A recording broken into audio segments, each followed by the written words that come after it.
you're back.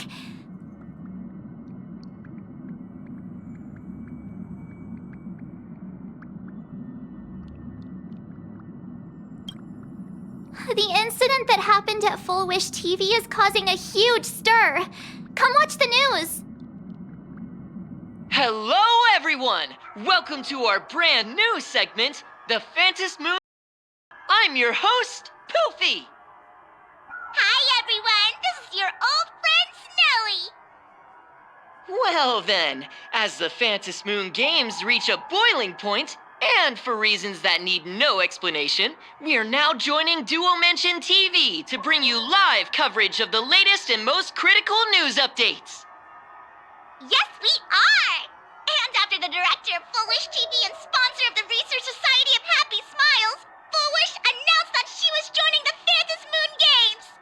That terrifying tragedy of 15 years ago once again swept through the psionic game! The supplicant debate, slated to take place at the Seafeld TV tower, was cut short when out-of-control Imaginée known as Joy Ascendants appeared suddenly and launched an attack. This Imagenesis plague centered on Seafeld City spread rapidly. Even Full Wish herself turned into a monster atop the Seafeld TV tower. As of the latest reports, nearly 200,000 human and Imaginée inhabitants across plain Arcadia have been affected by the plague. Countless individuals are injured or missing, and total losses are estimated to have reached 8.6 billion credits. And in a chilling echo of the Bloodstained Games 15 years ago, footage left behind by Full Wish points to the disaster as the work of supplicants from beyond the sky.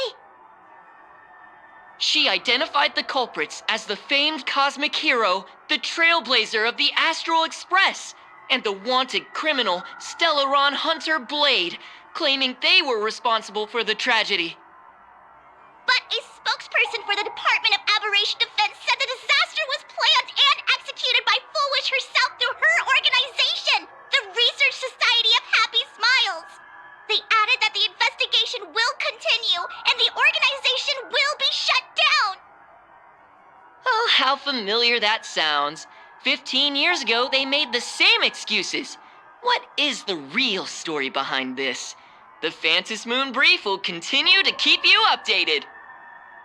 Over 500 years ago, a prophet made a prediction. In year 1999, a terrifying devil will descend from the sky. Will this prophecy come true? Can plain Arcadia safely make it through this crucial year? We will have to wait and see. Shame on them. How can they just say things like that on TV when it's not even confirmed? And the internet is flooded with fake news about you too. Also, those two hosts, weren't they from Full Wish TV? They were spreading nasty stories about you on the news before. And now look, they've immediately jumped ship after what happened to Full Wish.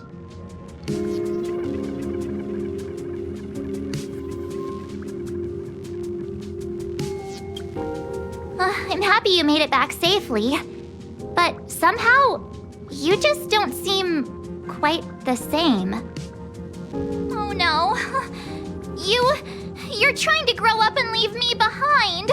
Don't tell me you're becoming the next Don Hung. No. Is this what it takes to become a hero?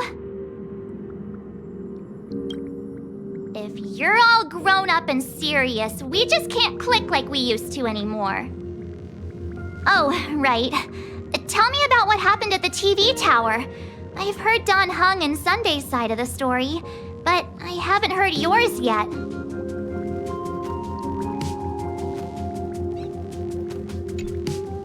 So, Full Wish had people undergo the happiness surgery to implant Shuhu's flesh into their bodies, and that ended up causing this disaster? And you guys stopped the mutation from spreading, but all you managed to do was to temporarily seal Shuhu's flesh inside Blade? And then you mentioned that Nessia, the one we met at Star Rail Fest, is actually the Phantom Moon Games arbitrator? No wonder she could draw a mask for you. And she also asked you to go deep into the world in Canvas to warn... who was it again? Who is that? Yes, Graphia. Himiko's ancestor. She's an artist from 1,000 years ago. Himiko's ancestor? She's still alive? Wait, that's not even the most important part. Nessia asked you to warn Graphia that the Lord Ravager, Asat Pramod, is back? Why does the Express have such bad luck? By this point, whenever we go on vacation, I'm always ready to deal with random problems. But running into another Lord Ravager while on vacation? This is way over the line. Lord Ravager, at Venessia's request, Shuhu's flesh and Blade's body, and the unfinished Phantasmoon games. Suddenly, there are so many things to deal with. It feels like we're juggling a bunch of eggs all at once. One slip, and it's all gonna go splat. Are you okay? I wish I were as calm as you. I'm gonna go take a minute and collect myself. So many things to deal with right now. What should I do next?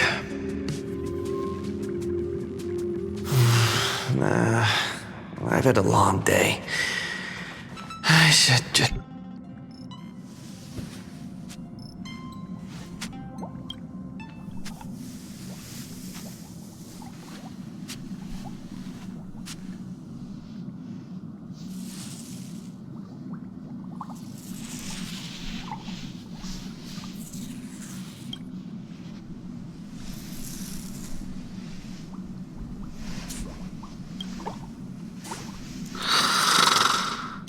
Welt, he's tired. Let him sleep.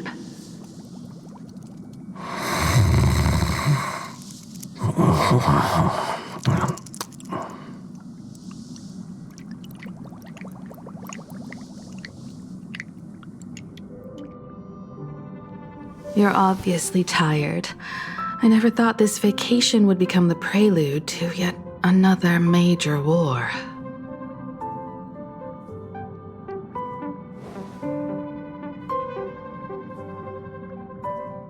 From our very first steps, trouble has always followed the Nameless.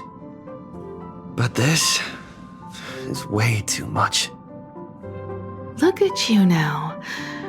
It takes me back to when I first got the Express running again.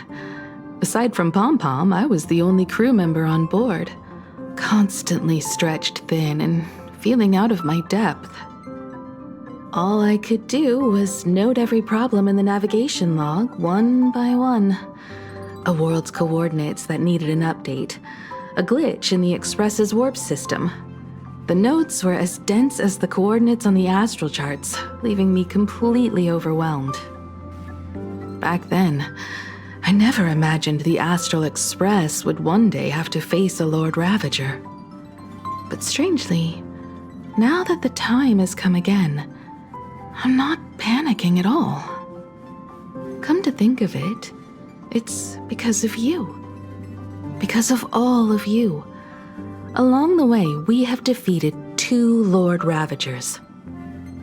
The Nameless who guided me before I set out once told me, "Keep moving forward, and the obstacles that once felt impossible to conquer will soon be behind you. And along the way, you'll find companions who are just like you." I've seen you grow through the Phantasmoon games, becoming someone others can trust and lean on. And I heard the declaration you made atop the tower. I'm truly proud of you. That's why I want to share a story from the past with you. A promise from 15 years ago.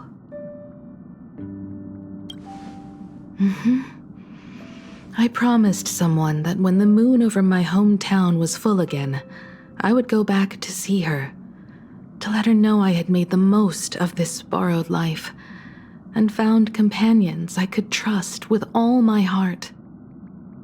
I want to share this story with you all. The story of how my journey began.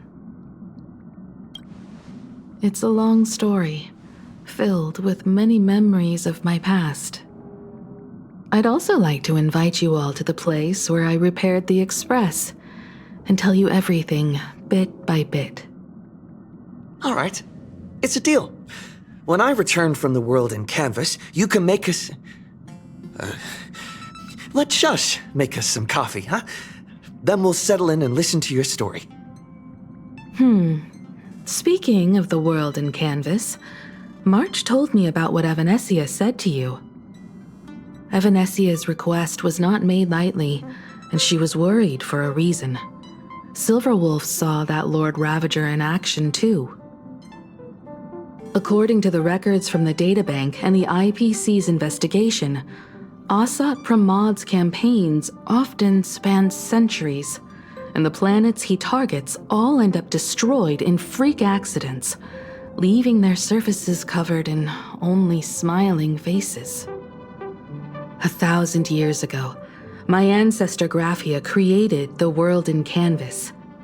If that was to resist Asat Pramod's invasion of Ahatopia, then could this disaster unleashed through the Phantasmoon games be the prelude to his next invasion?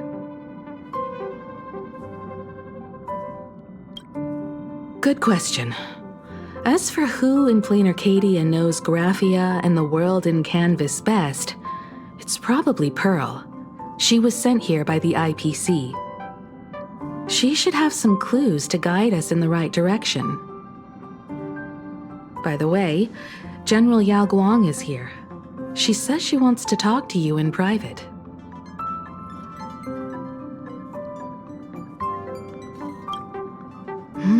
I'm not sure if she comes with good news or bad news. She brought a little gift from the Cienjo, though. Mung bean soda. Go talk to General Yao Guang, then. Don't keep her waiting. After that, come to the party car and fill us in on your next move.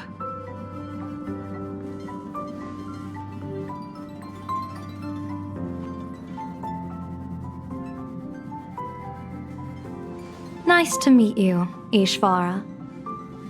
I always thought that the arbitrator, Evanesia, would step in and punish Foolish for the disaster she caused. But, to my surprise, it was you who defeated Foolish. In my capacity as an Arbiter General, I extend my deepest gratitude to you for halting the plague and sparing countless lives from suffering. What I am about to tell you is something Evanesia risked breaking the rules to share with me. Please keep it a secret. Not a word of this leaves the Express. Sealed within Ahatopia's core is Ouroboros, the Veracity. You mean the Leviathan that could swallow whole planets? That Ouroboros, the Veracity? Looks like you know a thing or two about Ouroboros. I've seen that terrifying thing in Herta's simulated universe. Rumor has it, they were last seen during the era of the Swarm disaster. They were hardly there to aid the Swarm, but rather to attend a cosmic-level feast, in which the Swarm served merely as appetizers, and the planets they passed were devoured as the main course. No one expected them to be here of all places, sealed away on this very planet after vanishing for years.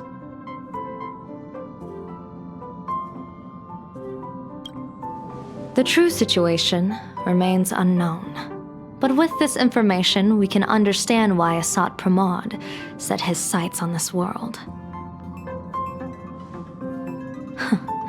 Aren't you a little afraid, facing a huge disaster like this? That's impressive, Ishvara. No wonder you survived the calamity of Iron Tomb. Fortune follows when fate hits its lowest ebb. Every crisis comes with an opportunity. Now that we know a force capable of devouring stars is deep in slumber at this planet's core, perhaps we could make it devour the problem inside Blade's body. It might just be a risky path worth taking. Blade has agreed to my proposal and will venture into the world in canvas to seek out the veracity. From what I've heard, you are going there as well. I cast a divination, and the hexagram shifted between the marsh and fire trigrams, yielding the judgment. Heaven and earth are separate and apart, but the work which they do is the same. In other words, though your paths may differ, they are destined to intersect.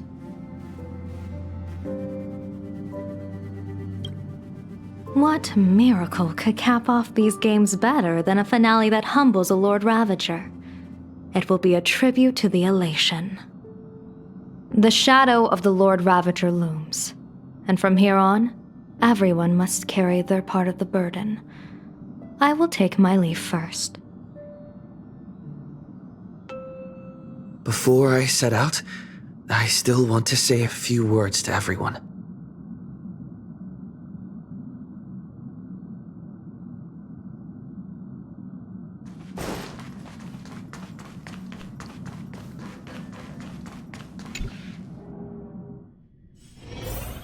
What are they all up to over there?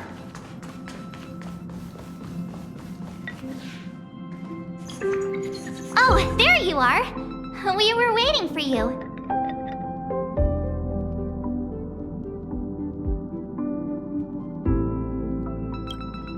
We're here to celebrate the Astral Express making it through another trial, of course. Pom-Pom's heard all about your latest adventure.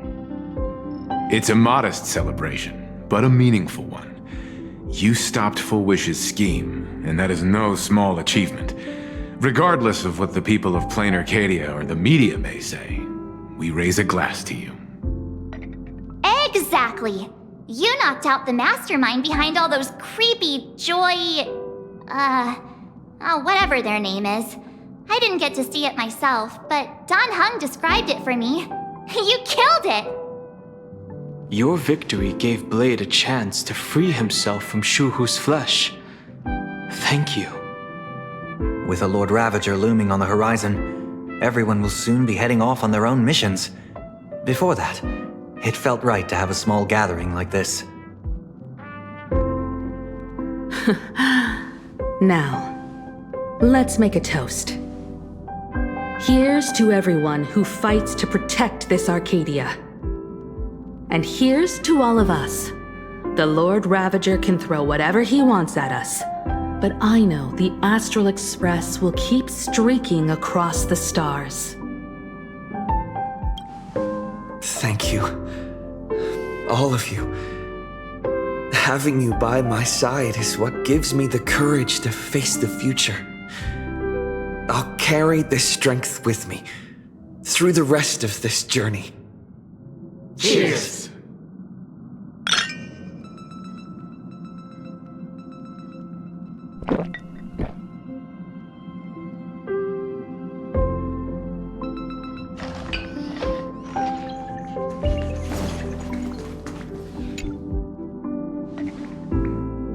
There you are. March and I were talking about you. Yeah, of course. When did Don Hung start expressing his feelings like this? I guess pigs really do fly. This trip to Plain Arcadia is the first time we weren't necessarily working together toward a common goal. You dove into the Phantom Moon games. I crossed paths with that relentless old friend and foe again. As for March, well, she spent her time wandering and eating. Her perfect little vacation. Wait, hold up. How come all I get is wandering and eating? I grabbed plenty of comics as well. I call it cultural exploration. With a little extra time for me to recharge, of course. Right? Now that we're having this little break, it hit me that I might have neglected you and March.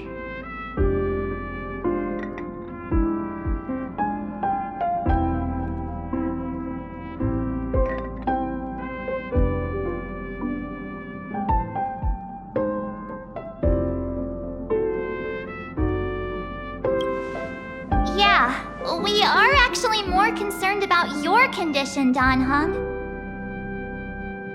Blade has accepted General Yao Guang's proposal. Perhaps he has finally moved on from past grudges and that abundance curse, and is now ready to do something for himself. It's going to be a path fraught with danger, so I had hoped to accompany him for a bit longer, but he refused. From now on, I will turn my attention to this world.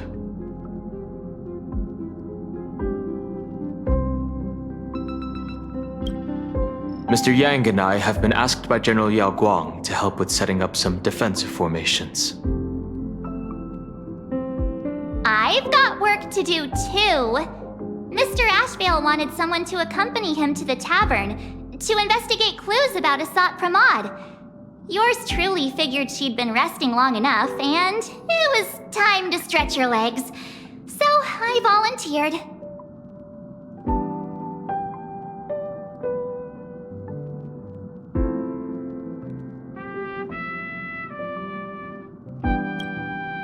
No problem.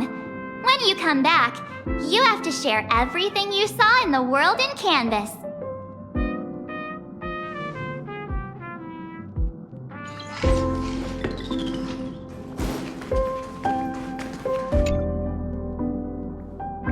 Just in time. I've talked to Madame Pearl. She will handle all the arrangements for your passage, so you can enter the world in Canvas to find my ancestor Graphia. This is an important matter. Furthermore, your journey gives her the chance to uncover something she's been yearning to understand for years. The secret to Graphia's art of imagenesis. Once you've fully rested, you may make your way to the dock in Seafeld City. Madame Pearl has a special ship waiting for you there. It will take you to the border between this world and the world in Canvas, a place known as Inkford Hermitage. That's your final stop before entering the world in Canvas, a place to gather your supplies and rest up before you set out on the journey ahead. I know you'll have to go alone this time, but I don't think it'll be dangerous. After all, that realm was created by Graphia, my ancestor. The thought of it makes me feel calm, in a strange but comforting way. If you get to meet her, please give her my regards.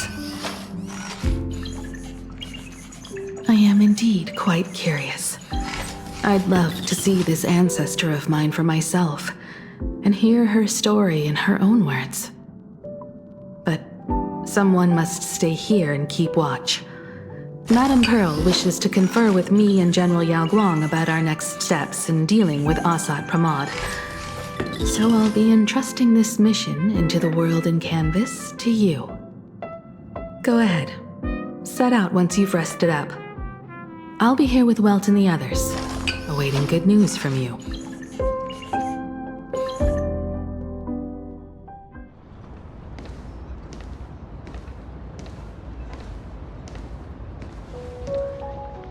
In other words, that woman wants you to take Shuhu and jump straight into the Veracity and leave the rest to the Eon's stomach acid?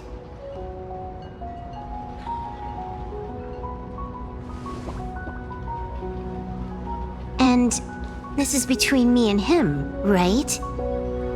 Why are you tagging along? Relax. I'll say my goodbyes and be gone.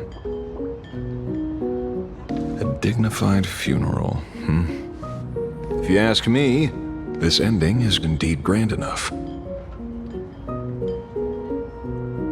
care about any of that. There's only one thing I care about. Does he have to die?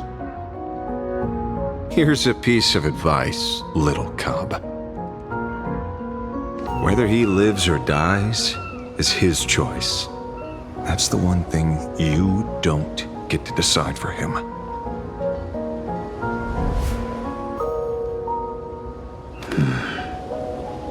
It has landed. What? Nothing. Just a seabird landing on the rocks.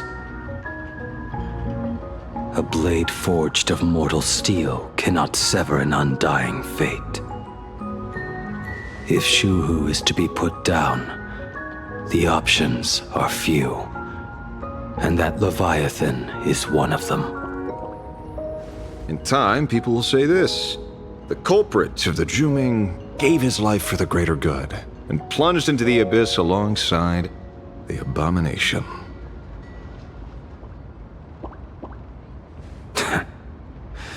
I'm not as noble as you make it sound. Many years ago, you invited me to join the Galaxy Rangers. I refused for one reason. I'm a petty man. I was never born to carry some greater good. This is between Shuhu and me. Nothing more. Can't argue with that. A Galaxy Ranger through and through. Well then, I won't say anything more. Blade, you sure about this?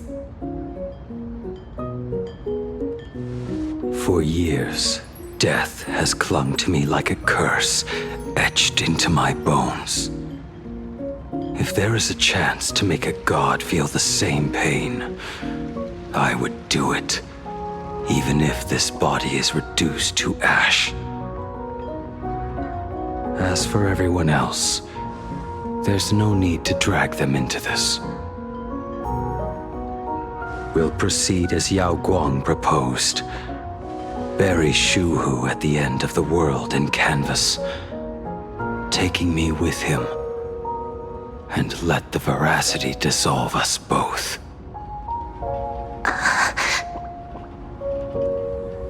Take care.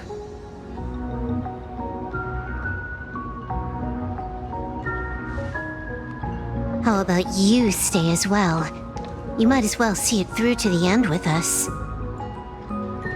Plain Arcadia has bigger problems that need my attention. Your instincts were right. That meanie pulling strings from the shadows is none other than a Sat Pramod. Who else would want to kick a Ha's head like a ball?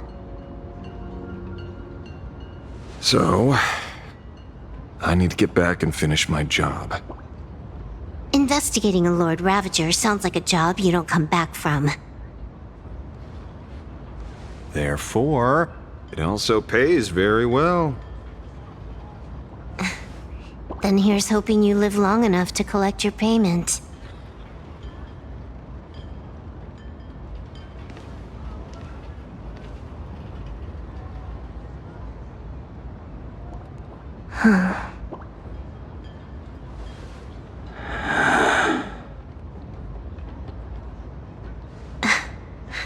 Every time, when it's just the two of us, you go quiet. You know what I'm going to say. The seabird's flown off. It's time for us to go too.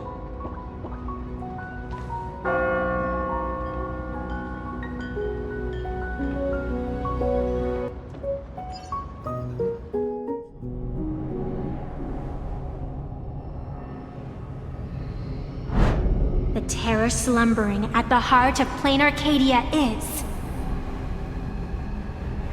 Ouroboros. After the swarm disaster, the veracity vanished, never to appear again for more than 700 Amber eras.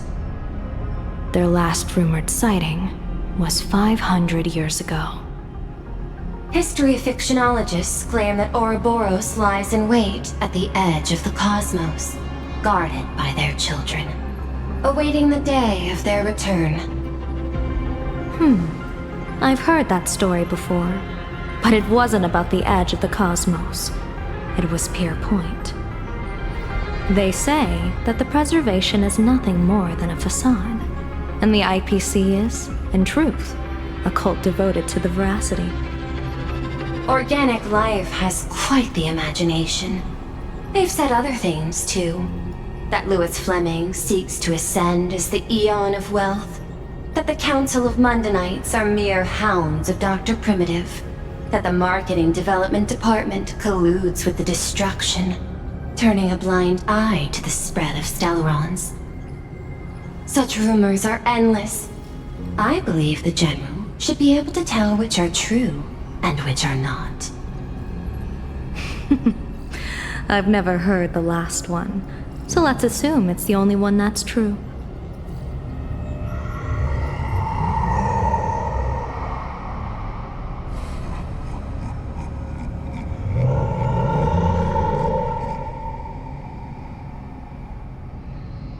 Such terrible breath. Once this Leviathan awakens, the Arcadia's destruction would be all but instantaneous. For now, this remains conjecture. The sealed remains appear to be a husk that Ouroboros once shed. Why it's here, and how it's connected to the elation, remain unknown. Yet even a fragmented remnant of an Eon is a threat that can't be ignored. The calamity of the Leviathan must not be allowed to re-emerge in this world. Naturally, that is why I'm here. And it's about time for the two Nameless to arrive. Oh, you're just on time. General Yao Guang, as instructed, warding talismans have been placed at over a dozen sites across Plain Arcadia. My thanks. It was Mr. Yang's talent of creation out of nothing that allowed us to reproduce dozens of plumes and complete the deployment with such speed. Now, with Yin and Yang aligned, and all four aspects in place, as long as we set up the last formation core, the Decalight reflection barrier will be complete. Using the divine eye of the Spiritus to weave a giant web, one that ensnares countless possible futures. General, have you truly made up your mind? Though Shuhu has been eradicated, the signs of doom have not faded. On the contrary, they grow ever clearer. After much consideration, the source can only be this restless corpse. One crisis is yet to pass, and another is already upon us. The Arcadia's ley lines were already riddled with scars, and now even the ancient tree's seal is starting to loosen. While Evanesia is asleep, someone must take up her duty to guard this place. But defending isn't the way of the hunt. If you don't want to become the prey, you must become the hunter. General, do you intend to go on the offensive and suppress the remains of the veracity? How could I? The Joy Seeker could barely confine that husk using the Abundance's ambrosial arbor as its cage. I'm not that arrogant as to place myself alongside the gods. I'm not here to guard against an Eon, but against a lesser menace. Lord Ravager Asat Pramad. This barrier is prepared for him. Asat Pramad has been meddling with the game from the shadows. His intentions unclear. We know little about him or the veracity. By chance, however, a friendly citizen has provided us with intel. Ouroboros' remains are in Ahatopia, aren't they?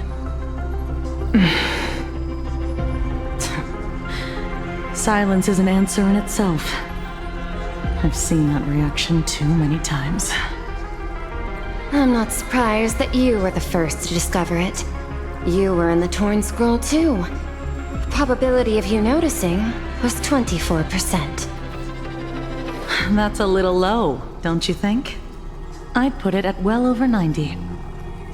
What I don't understand is this. There were countless ways to verify your hypothesis, yet you chose the most unconventional one. You bypassed security and broke into the building to confront me in person. What is your objective? This is no confrontation. It's a warning, Madam Pearl. I'm a security officer, and there is only one reason I'm here. While everyone else is fixated on the Phantasmoon games, only the Department of Aberration Defense is watching other places. Like the location where the new Herald of Death case was closed? Correct. The incident involved 4 Daybreak warriors, 3 nameless, 1 detective, and 1 officer. But just moments ago, a 10th set of footprints appeared at the scene. After the investigation, we learned that the traces were left deliberately. A blatant provocation. The Lord Ravager bent on destroying the Elation came uninvited. Make no mistake. Plan Arcadia is a stage he chose with care, and drawing the Abundance into the fray was hardly a whim. Our top priority is to dispose of Shuhu's flesh properly to prevent it from falling into the wrong hands and causing another calamity. That said, we cannot afford to ignore Asat Pramad's next move. This giant web is prepared for that very purpose. Once the entire planet is folded into the divination's trajectory, under the gaze of the Omnitia, all possibilities will be laid bare.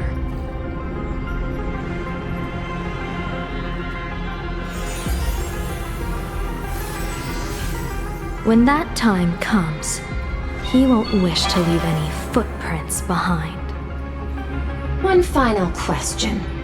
Why did the Lord Ravager choose to visit this place? Does he have an ulterior motive? Or is this merely some twisted joke? That question should be left to the professionals. Don't forget, we have a detective who can't seem to rest. Let's hope the accumulation of variables can tip the scales in our favor.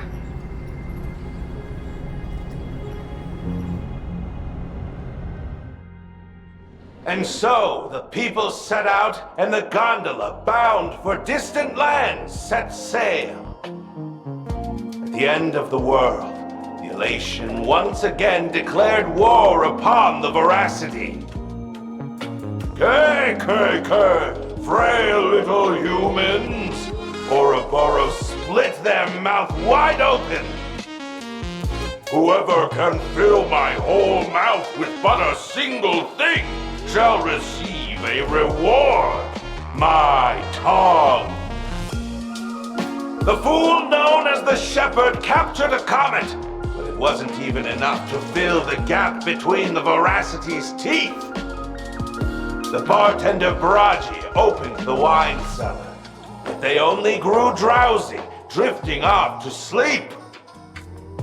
And en route, he crept up to the Veracity's ear and told them a corny joke.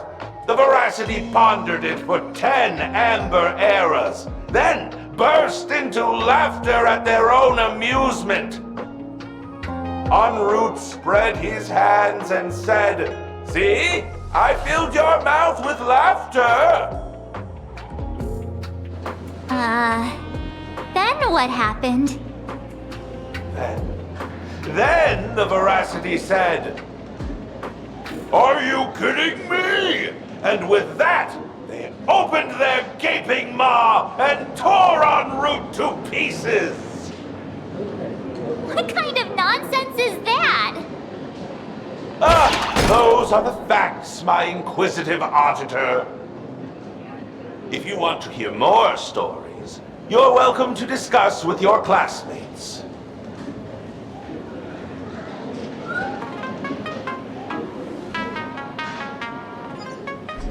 We came here to investigate the veracity in Asat Pramod, but all we got were stories that only a 3-year-old would believe. Rumors don't just appear out of thin air. It's just a matter of how much truth you think they hold. At least 90% of that was made up. Sometimes that last 10% is all you need.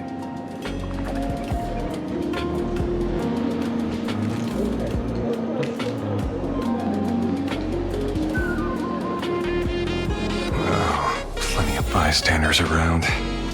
Let's hear what they have to say.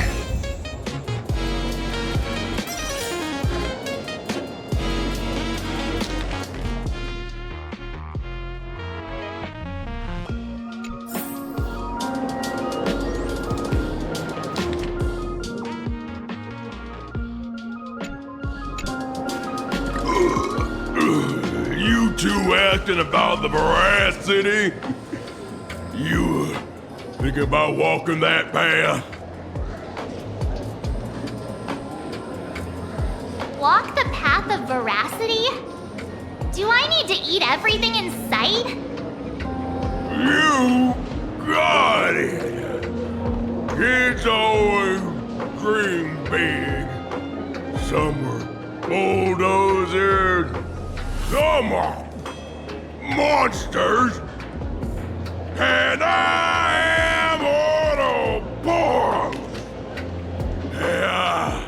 And the man. Ugh, can you talk normal? Stop gulping for air. I swore to become a veracity path strider. I eat everything. Tasty, nasty, anything I could chew. Finally, I pinched my nose and swallowed loose mouth, and they looked at me. Ouroboros? Nah. Very regrettable.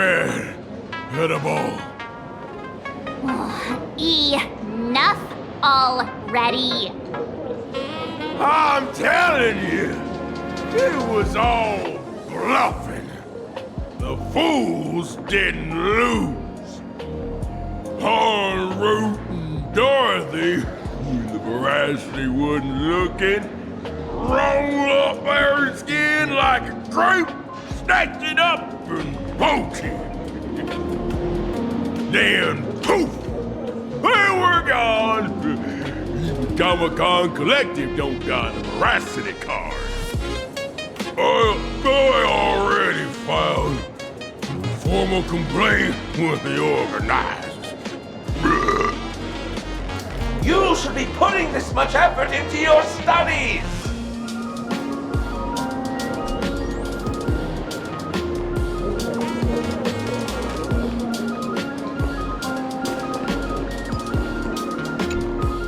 They say a dull pen beats a sharp memory. My memory's dull, and my pen's not much better. Then you must have a lot of stationery. A kindred spirit. Miss, it seems you're one of us as well. I've met far too many fools who can't even read. Oddly enough, those of us who truly love learning are the rare ones. Interested in studying the knowledge of the laughter? I have a reference book here. You can have it.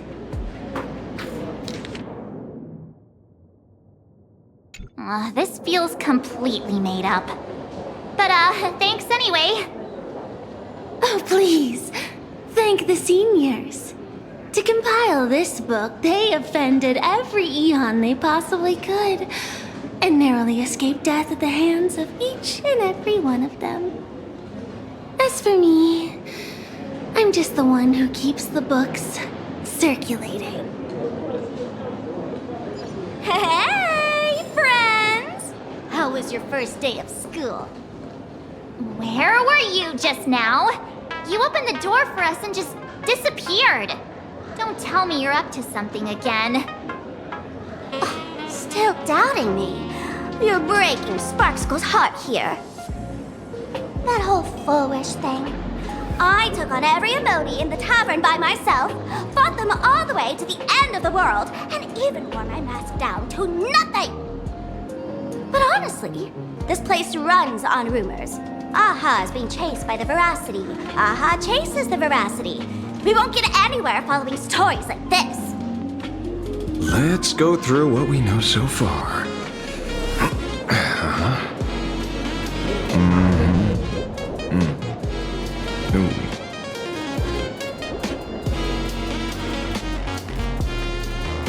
Yeah, it's a complete mess. So, after a bit of thought, Lady Sparksy came up with a brilliant idea. I borrowed a nifty little gadget from a friend. The Unreal Sparks and Spark! No idea how it works, but apparently this light bulb makes you smarter the moment you put it on. Does this friend know you borrowed it? Supramod has a gun to our heads, and this is what you're worried about? He'll find out one day. Well then, I'll go first. It, doesn't look very reliable. Are you sure about this? No worries. If anything goes wrong, the friend in my head will protect me.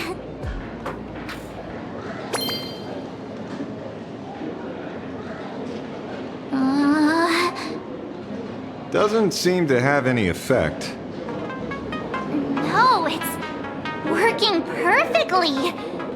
I get it now. All of it. No need to dance around. Our enemy is a Lord Ravager. There's only one question we need answered. How does Asat Pramod plan to destroy Elation? Correction. The effect is very obvious.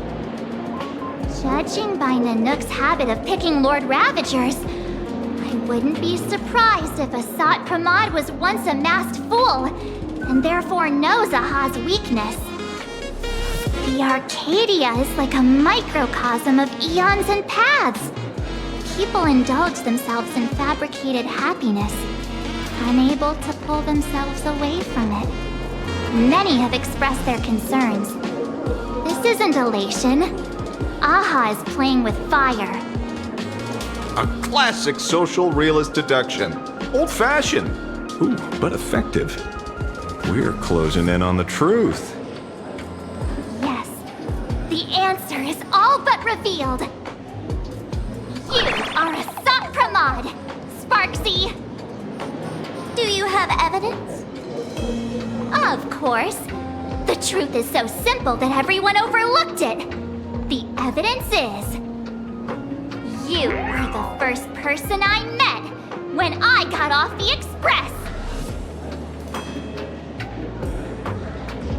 If I am Asat Pramod, would you and Grey Hair have been able to walk out of the school alive?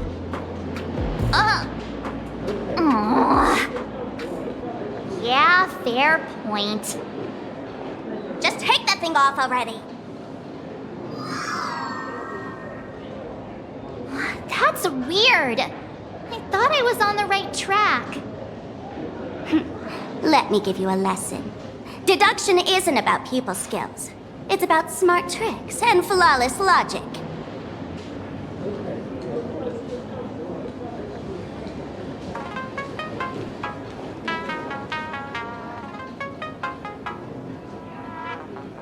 Watch and learn. Sparkle, master of the classic whodunit, has entered the chat. You changed your clothes just for this? First of all, Ouroboros likes to eat. Secondly, whatever they eat disappears completely. Therefore, veracity is also a form of destruction. This is the classic mystery of one culprit, two identities. The one trying to kill Elation is...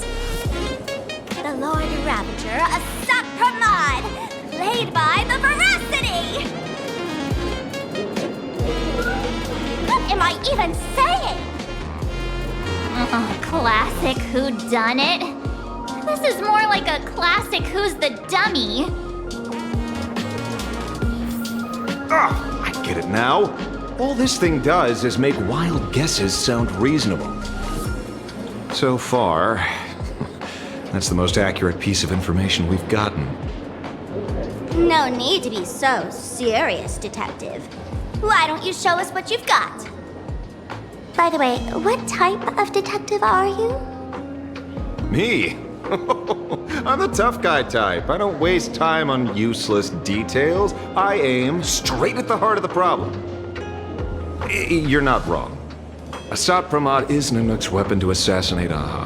Whatever his plan may be, the target doesn't change. Remember, as far as humanity knows, there are only 3 ways an Eon can fall. A broader path engulfs a narrower one.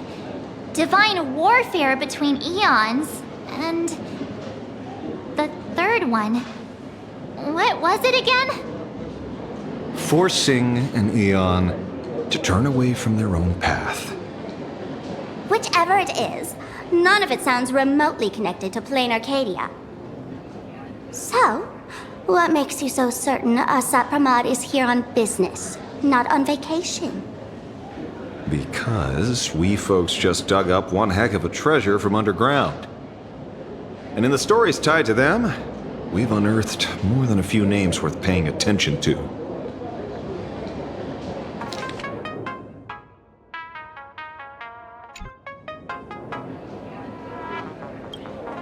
An old pal who can't stop lying.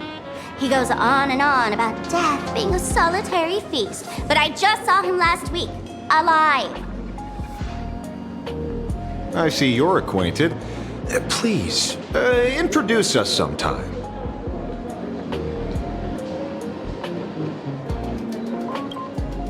Baraji?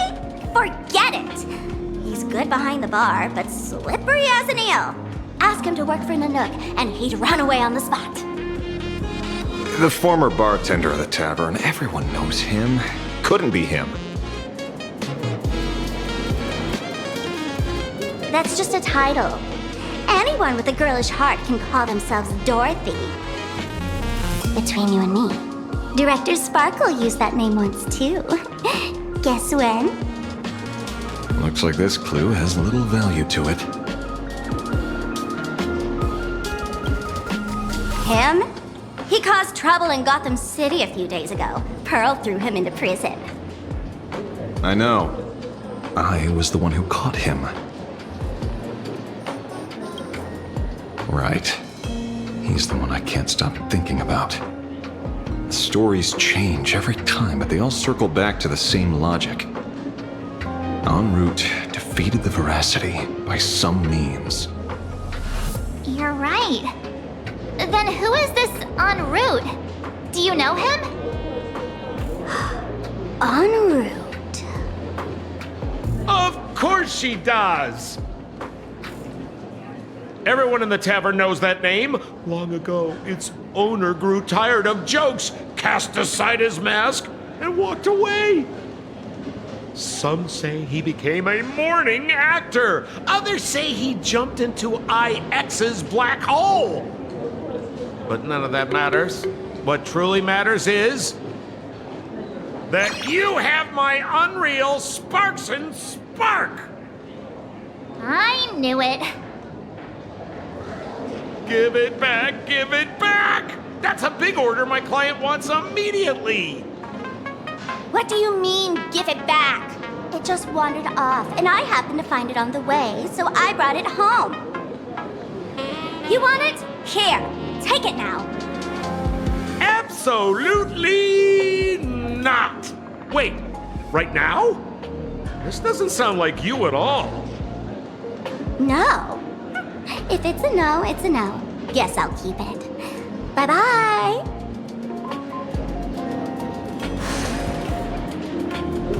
Get back here! Sir, do you need to hire a private detective? Hey! Can you catch her for me? Of course. I'll have that thing returned to you safe and sound in half a day. But, in exchange, I'd like you to elaborate a bit more on what you were saying. Oh, so that's why you're here. No, old Sempo's intel isn't cheap. Waiving the fee won't quite cut it, will it? Name your price. Put it on Pearl's tab. Ha! Just kidding. Money talks boring. Besides, the Astral Express and I go way back. Oh, and I wouldn't scam you two. The en route you're looking for lives up to the name. There's nowhere he can't reach. Only places he hasn't been yet. He's the gold standard of the masked fools. He only shows up where he's least welcome. A morning actor's stage, a friend's wedding, even inside the Veracity's mouth. All for the sake of a good laugh. Oh! That lines up.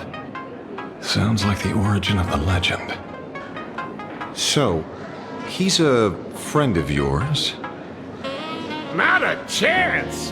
Back when old Sempo was still a kid, en route was already a name in the history books.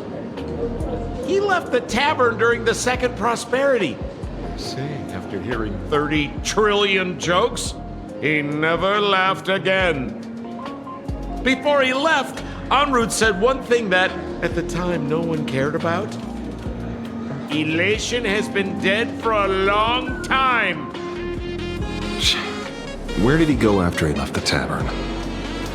The tavern has 10,000 mouths, all telling different stories. All I know is this. He said he was headed for the true world's end, and then he vanished without a trace. How do you know all this? Oh, I've been around long enough to have my own channels. Just trust old Sempo. And about catching Sparksy? Leave it to me. I keep my word.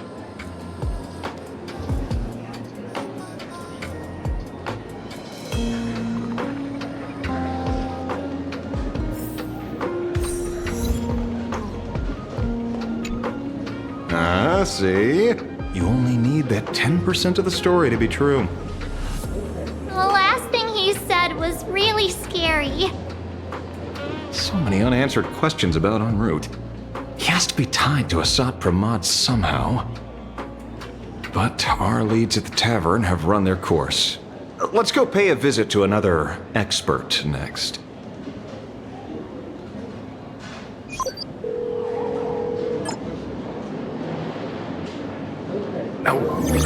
Speak of the devil. Only a Cianjo general could have arranged something like this, I suppose. I'm surprised as well. You've only just left Amphorius, and already you've managed to draw the attention of another Lord Ravager. Miss Ron May? And Miss Ting Yoon? We're here by General Yao Guang's request. It seems we arrived just in time. At first, I only came because the Shenzhou extended an invitation, and it seemed impolite to refuse. Now that I'm here, I see it was well worth the trip. So, let me get to the point. Ouroboros has long been dead. Their death was merely buried beneath layers of secrecy. Hardly surprising. They disappeared after the swarm disaster, and there are many different opinions on where they went. The Intelligentsia Guild claims the Veracity ate their fill and entered hibernation. I don't buy it. Those scholars are fond of post-meal naps themselves, likely just projecting their own habits. You seem surprisingly calm, which makes sense. After all, the shadow in your right hand is evidence as well. Why don't you tell everyone what happened to the Galaxy Rangers back on Von Walk? Von Wach.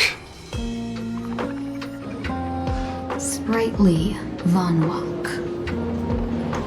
I've heard there's a particular phenomenon that occurs on that rainforest planet.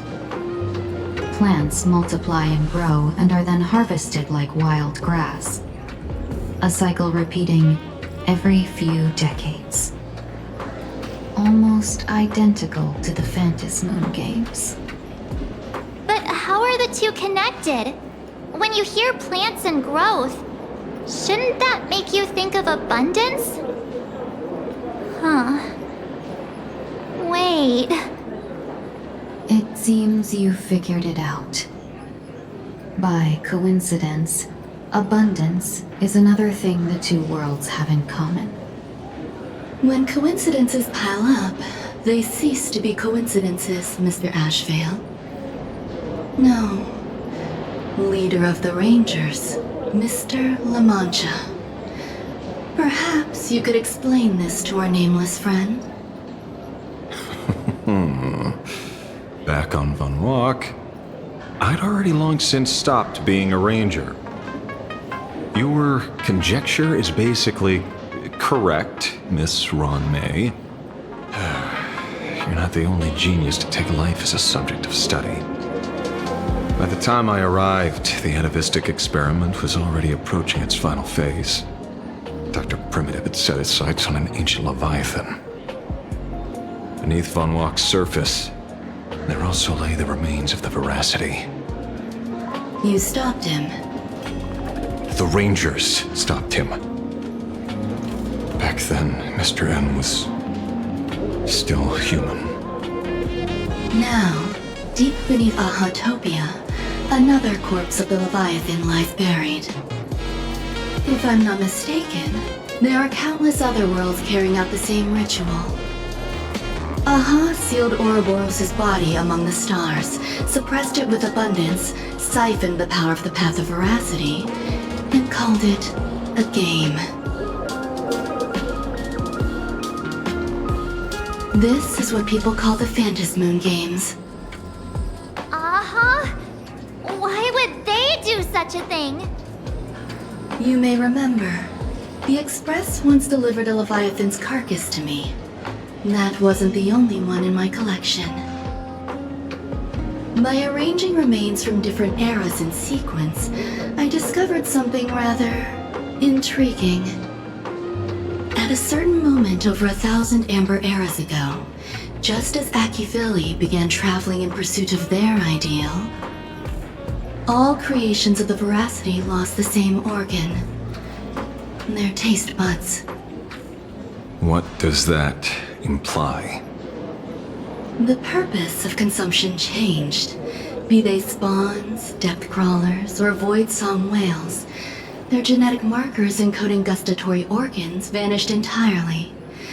Creatures walking the path of Veracity became nothing more than biological black holes, consuming without discrimination. This was not natural evolution. Through the simulated universe, I identified the point of divergence in history. A concept had disappeared from the path of Veracity. Consider this. What do taste buds provide? Yummy flavors? Precisely. Savoring something's aftertaste is an act of elation. So Aha stole the original primum mobile of the Veracity? The simulated universe proves nothing on its own, but the primal desires of life have always been entangled. Think of it as my intuition. The conflict between the eons of elation and Veracity stretches all the way back to primordial times. How many people know about this? There used to be 2. I only told Yuqing 2. Now there are 5. After this, I can't be sure. Exploit the old conflict between Aha and Ouroboros to ignite a divine war, or allow intersecting paths to devour one another. Of the 3 known ways to kill an eon, the Arcadia fulfills at least 2. Now who still thinks a Sapramat is here on vacation? But you still haven't explained where it came from. Oh, you mean the shadow? It has nothing to do with Funwalk. Oh? Call it a twist of fate. This isn't my first encounter with the Astral Express, nor my first time dealing with a Lord Ravager. When my home was destroyed by Zulo, I had a brief encounter with a former navigator. A navigator of the Express? Yes. Starseer, I see. He'd already retired by then. He was the one who told me about the shadow. According to IC, it was one of many remnants left behind when the Express first carved paths along the edges of the cosmos. I led the Rangers to suppress the shadow and devised the plan to assassinate Zulo. But I never learned why it was there in the first place. Don't you find it strange, Mr. Ashvale? Strange? When coincidences pile up, they cease to be coincidences. Like an experiment with results that are too perfect, it's enough to send a chill down your spine. If you don't mind, let's walk through the whole thing once more. Earlier, what did you two uncover in the tavern? Someone suspected to be a Sapramat knew about the Veracity secret. Before disappearing, he said he was headed for the end of the world. And then? Who did he say the shadow belonged to? A former navigator. The shadow was a remnant left behind when he charted the cosmos. If the world's end isn't the tavern, then where is it? I don't know if anyone can answer that question. Not even Akivili. Wait. Don't tell me. En route only goes where he isn't welcome. After leaving the tavern, he went to the Astral Express. The detective game is over.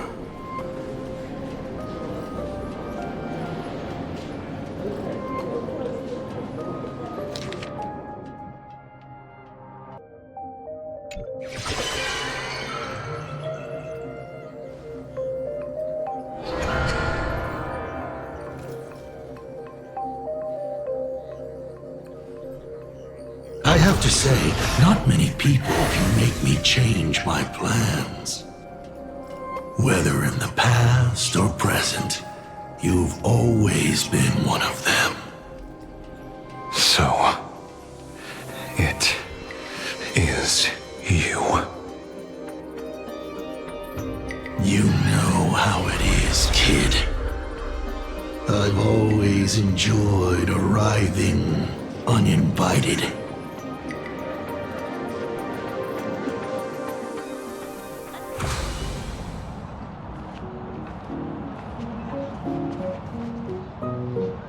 Pearl said she would arrange a ferry to pick us up at the Seafeld City dock.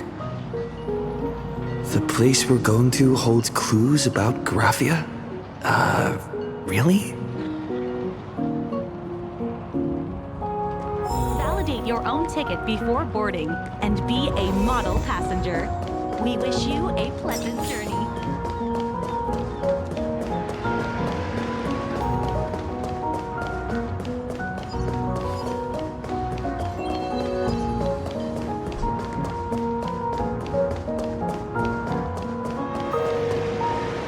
It is an honor to, well, shall I say, be of service to you again. To be honest, when Madame Pearl invited you to visit the Perlux Tower, I was supposed to be your guide. I ended up being replaced by a total fraud. My name is Feld. By order of Madame Pearl, I will be escorting you to your destination. You are too kind. I followed the battle in Seafeld City very closely. Serving a hero such as yourself is a true privilege. I assume Madame Pearl has already briefed you on our destination? I see. It so happens that Madame Pearl is tied up with an unforeseen event, so allow me to brief you in her stead. The destination of our boat journey is a hotel known as Inkford Hermitage. It is situated at the end of a Dovebrook tributary that ultimately flows into the sea. It is one of the points where the world in canvas intersects with reality. Well, Graffia's former residence was located there. Legend says the miraculous canvassing of the mortal world happened there. Would Madame Pearl, a die-hard fan, pass up a sacred site like that? Word is that Madame Pearl just flicked her wrist, signed a check with an astronomical figure, and bought the whole plot of land. She also snatched up every single piece of Graffia's lost works she could find without bothering to verify their authenticity. Whew, I guess money really does let you do whatever you want. That's not even the half of it. I don't know where her obsession comes from, but she's dead set on the idea that Graffia is still alive. If she gets even a whiff of anything remotely related to Graffia, she's got her people on it at the snap of a finger. But all they could find were Imagine knockoffs, random, pretty redheads based on nothing but imagination. I bet her reaction went something like this. Objective. Locate the original. Error. Detecting excessive quantity of low-quality merchandise. You! I remember you! You're that fraudster from Perlux Tower! Perlux Tower? I've never set foot in that place in my life. Oh, I know it's you. I've seen the footage. You're wearing the exact same outfit. Oh, a slip-up in an otherwise perfect plan. Relax. Your job is safe this time. Cut it out, you scoundrel! You can't talk your way out of this. Who exactly are you?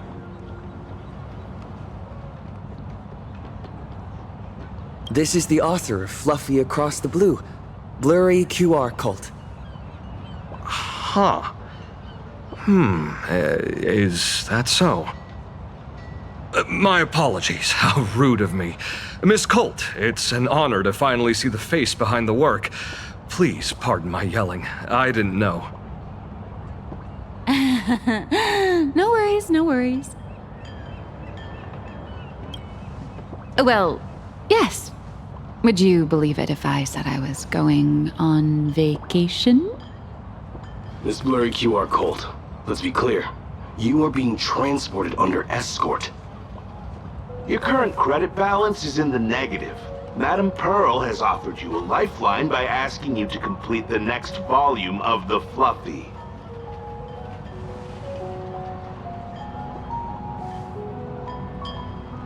Whoa, this is not my fault. Remember Alloy King Pom Pom from Perlux Tower? I tried to put everything on Pearl's tab, but she found out and charged it back to me. Who knew a figurine could be so expensive? It cost me more than my entire savings. Hey, I pay for my own meals. Is that so shocking to you? Is it? So you're escorting her to, shall we say, an intensive creative retreat? Correct. The objective is to deliver the manuscript and clear her debts. The estimated duration is 56 days. Hear that? It's not a hotel. It's hell. Where you get whipped for not finishing your scripts on time.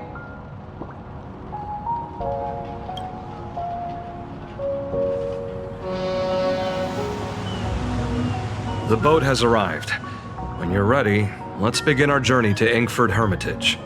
Please, mind your step as you board.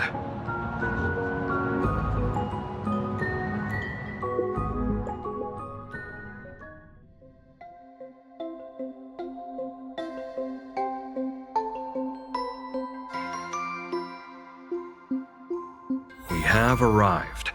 This is the snowy shore of the canvas world, Inkford Hermitage. Are those Wispe floating on the water?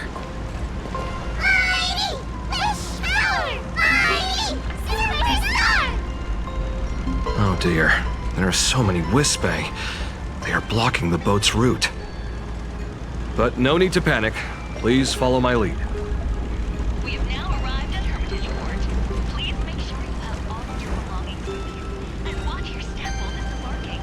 Thank you for traveling on this void liner.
Safe docking. For a second, I thought we were going to hit an iceberg or something.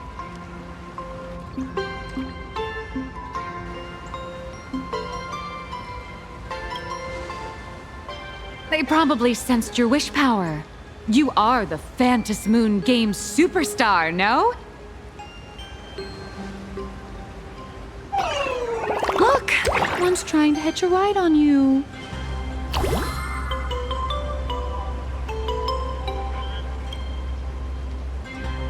Must have been when we came ashore. Oh, what a devoted fan.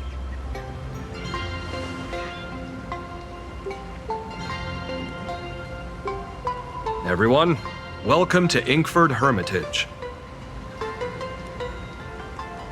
I was imagining a Benzai Tengoku-style manor, or something. So you demolished your idol's old residence and replaced it with a luxury hotel. Of course not. Benzai Tengoku vanished more than 1,000 years ago. The original structure is long lost to time. The IPC only chose this location because this is one of the weakest points between reality and the world in canvas. Many Imaginae are born every day, but just as many ancient lineages of Imaginae hide themselves away in the world in canvas once their wish power dry up, or as they grow weary of the mortal world. This is the final stop before they enter the world in canvas, and this is where they bid farewell to reality. They rest here, organize memories spanning centuries, and then pass beyond the point of no return. Rumor has it that Graphia's soul appears from time to time to guide these weary Imaginae on their path. There's a sense of parting in the air. No wonder the soul of the mother of Imagenesis feels an attraction for a creator. This must be the finest well of inspiration. Miss Colt, now that you're in this well too, you ought to make the most of it. Let's go. I'll lead the way.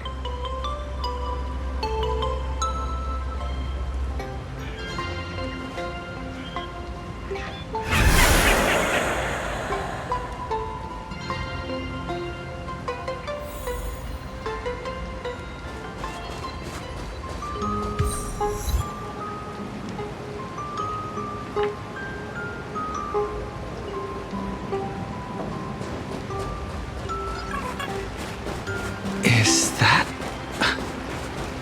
Ah, the golden tree in the distance. We call it Myriad Wish Grove.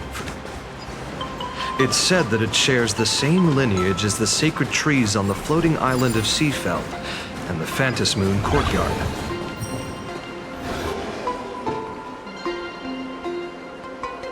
We have arrived. The hotel staff will take over from here. I'll take my leave.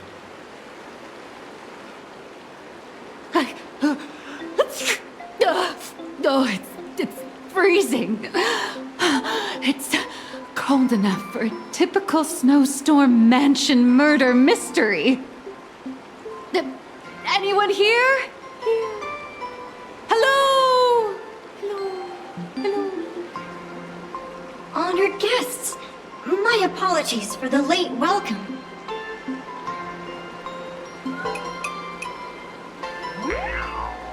Oh, no wonder it's so cold.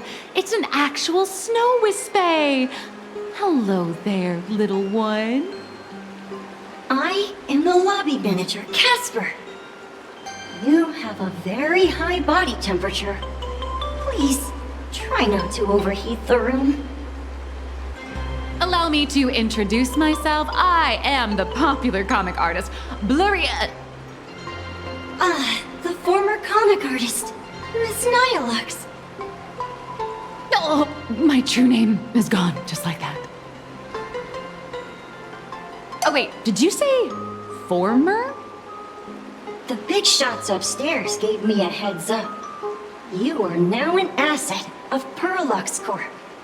You'll be staying here until you finish your next volume. Every guest in this hotel is an Imaginé with quite a history. That Arcadian over there? That's a former superhero. Which one?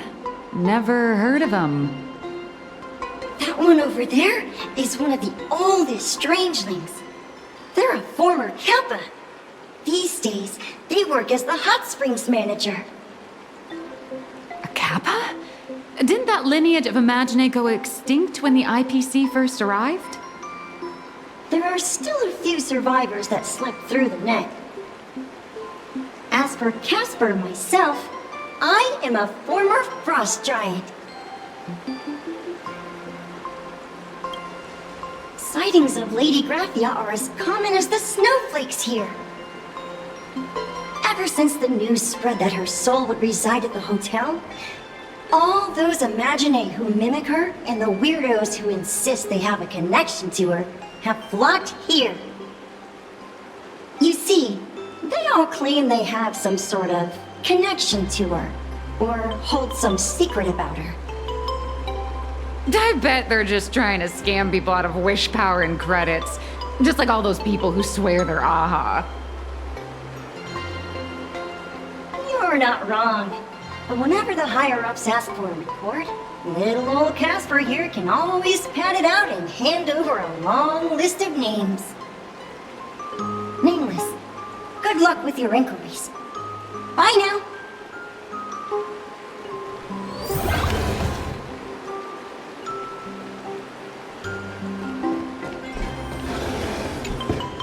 So, you're here looking for Graphia's whereabouts on behalf of that Intellitron executive. I think it's unlikely that the mother of Imogenesis will see her. If she wanted to see her, it would already have happened. The IPC has practically turned the world and canvas upside down. You know this, right?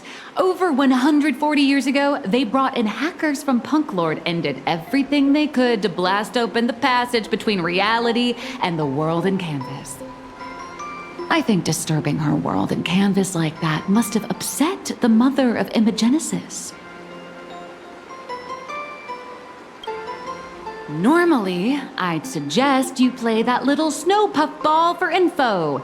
That good luck with your inquiries line definitely had a subtext. But since you're asking for a bright idea, you must have heard that in a certain corner of the universe, there's a mysterious ritual that can summon historical figures to the present day. The Holy Grail War!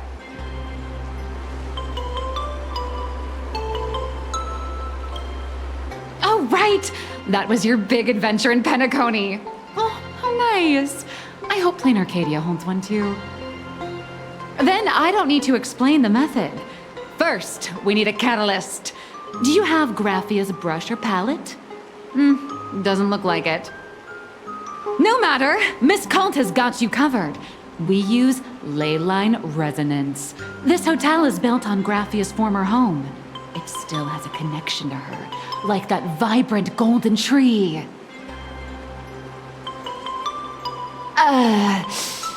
Wait, you aren't actually falling for this, are you?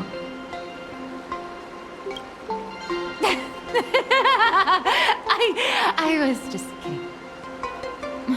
Sorry. I was just trying to lift the mood. Oh, honestly, I'm a chronic deadline misser who can barely save her own skin. How am I supposed to help you? I've heard enough. Break time is over, Miss Nihilux. Now that you understand your situation, stop wasting time. Start drawing! I just checked in, and I have to work already? I'm not some fully automated painting Mechatron. You do know that, right? A Mechatron can run for hundreds of hours straight. You cannot. That's exactly why every second counts. Now right this second, start increasing your value as a quality asset. Hey, wait! This is kidnapping! Little raccoon, help me!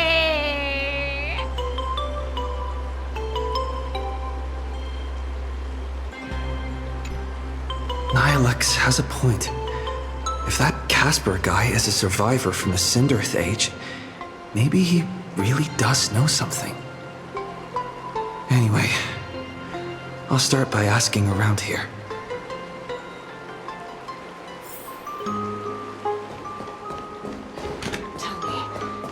I spent my whole life doing hardly. Please don't linger around here. Back in the day?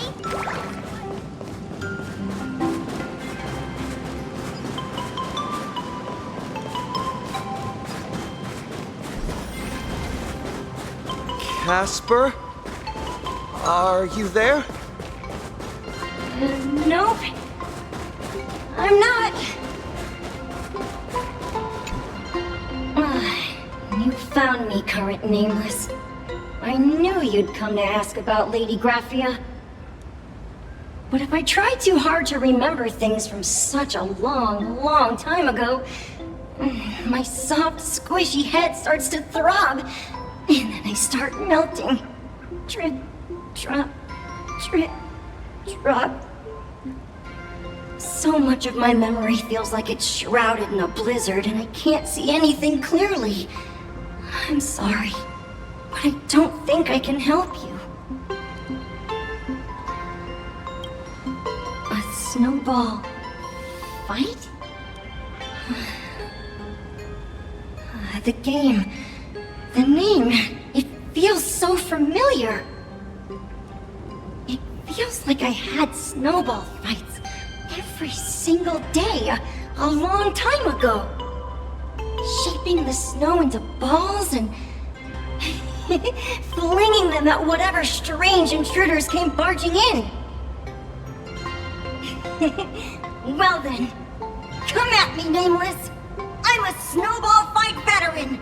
I won't lose.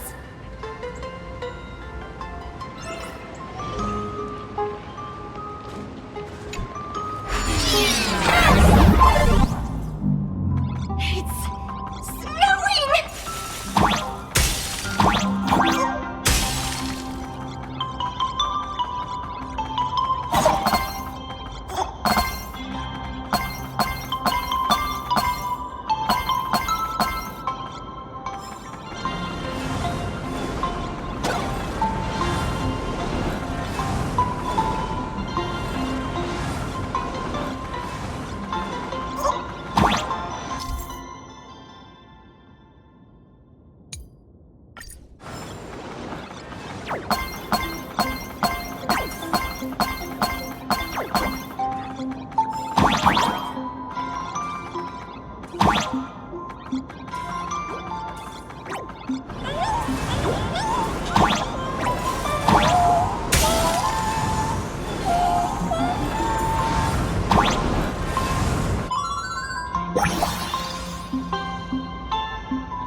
You'd better be good at dodging, nameless!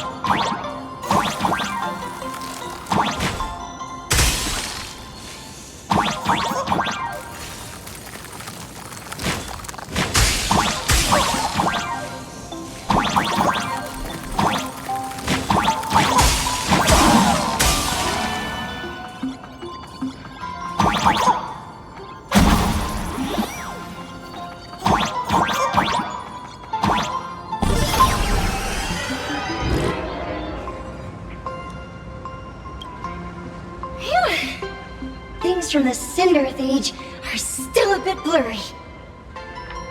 But I definitely met Lady Graphia. I had snowball fights with her.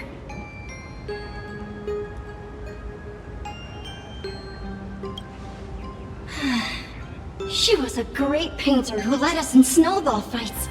She'd even paint portraits for everyone.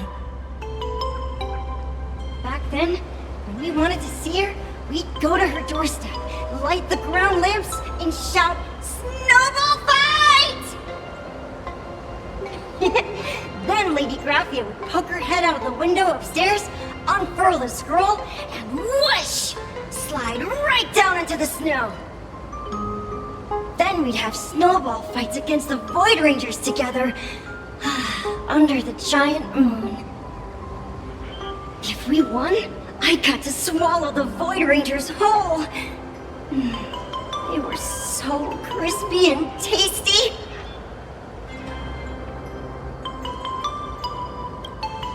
There was someone else. Just thinking about them makes my blood boil. He was a snowball fight master. I remember one time 8 of us teamed up to challenge him. But that guy knocked us all down with his snowballs like it was nothing, all from so far away. 6 of my friends were lying on the ground feeling beat. Losing the game got everyone so down that no one uttered a word. As for me, I think I got hit right in the neck. I saw my own giant body thud onto the ground, and my chin felt ice cold. 8 people in the Phantasmoon games? Perhaps Snowball Fight is a euphemism for the Cinderth Age Wars? So in that round of the Phantasmoon games, Graphia must have fought a terrifyingly powerful opponent. It seems only she and Casper survived the fight. I saw her once. Just once. By then, Ahatopia had already been transported into the canvas. It was so quiet and lonely. I couldn't find my other 6 friends, but I remembered where Lady Graphia lived. So, I went to her front door again, lit the ground lamps, and shouted, "Snowball fight!" It felt like only a second had passed.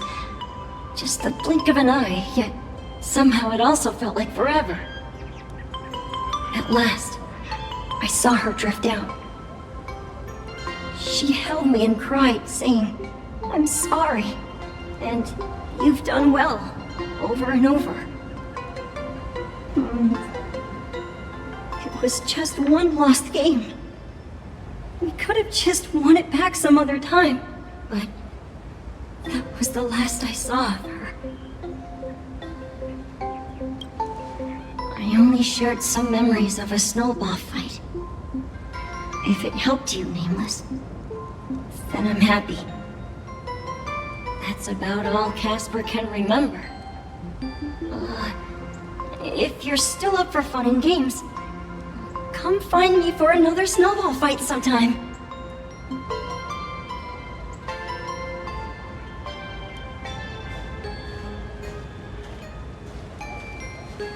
So, to summarize, Casper likes to light the ground lamps and call for her near Graffia's old home.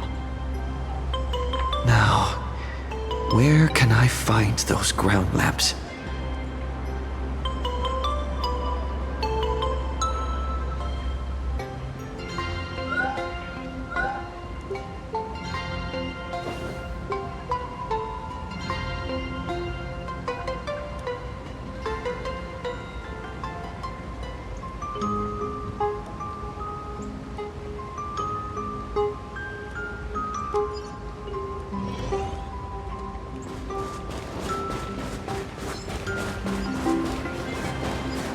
Even next to such a lively hot spring hotel, there's a secluded... These atonement statues all look like small animals.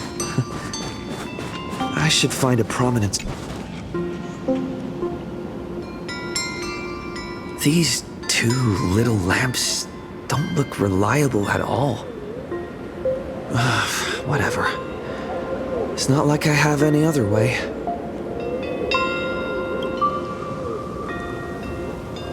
Who dares disturb my 1,000-year slumber?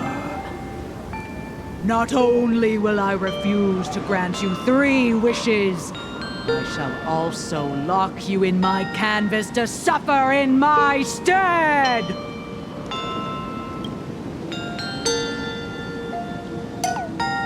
Thanks for the invite. I'm not quite dead yet, but I don't feel alive either. I'm testing the deadline. I snuck out. This mountain path is so quiet and secluded. Ooh, what a great spot for a night stroll, listening to the calming sound of the springs. Who knows? Maybe my inspiration will flow again like these waters.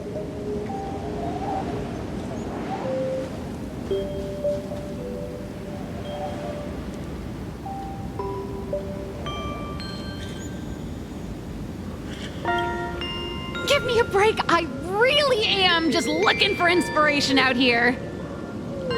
Look at this old stone statue. Ooh, doesn't it look like Hemicat? I just reached the real versus fake Hemicat arc in my comic.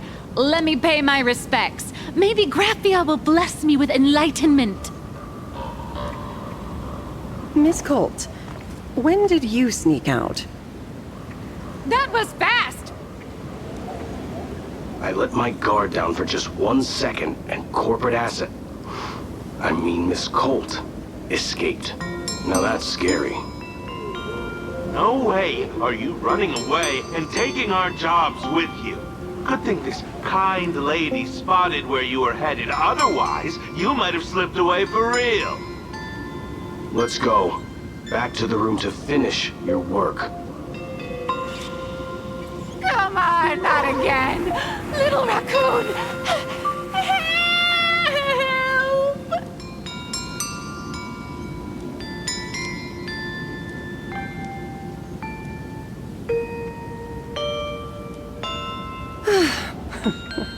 Being an artist sure is grueling. I remember being held in a room and watched by 6 or 7 people, too. I wasn't allowed to leave until I finished painting either.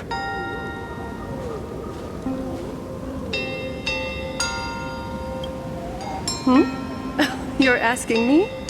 Weren't you the one searching so desperately for me?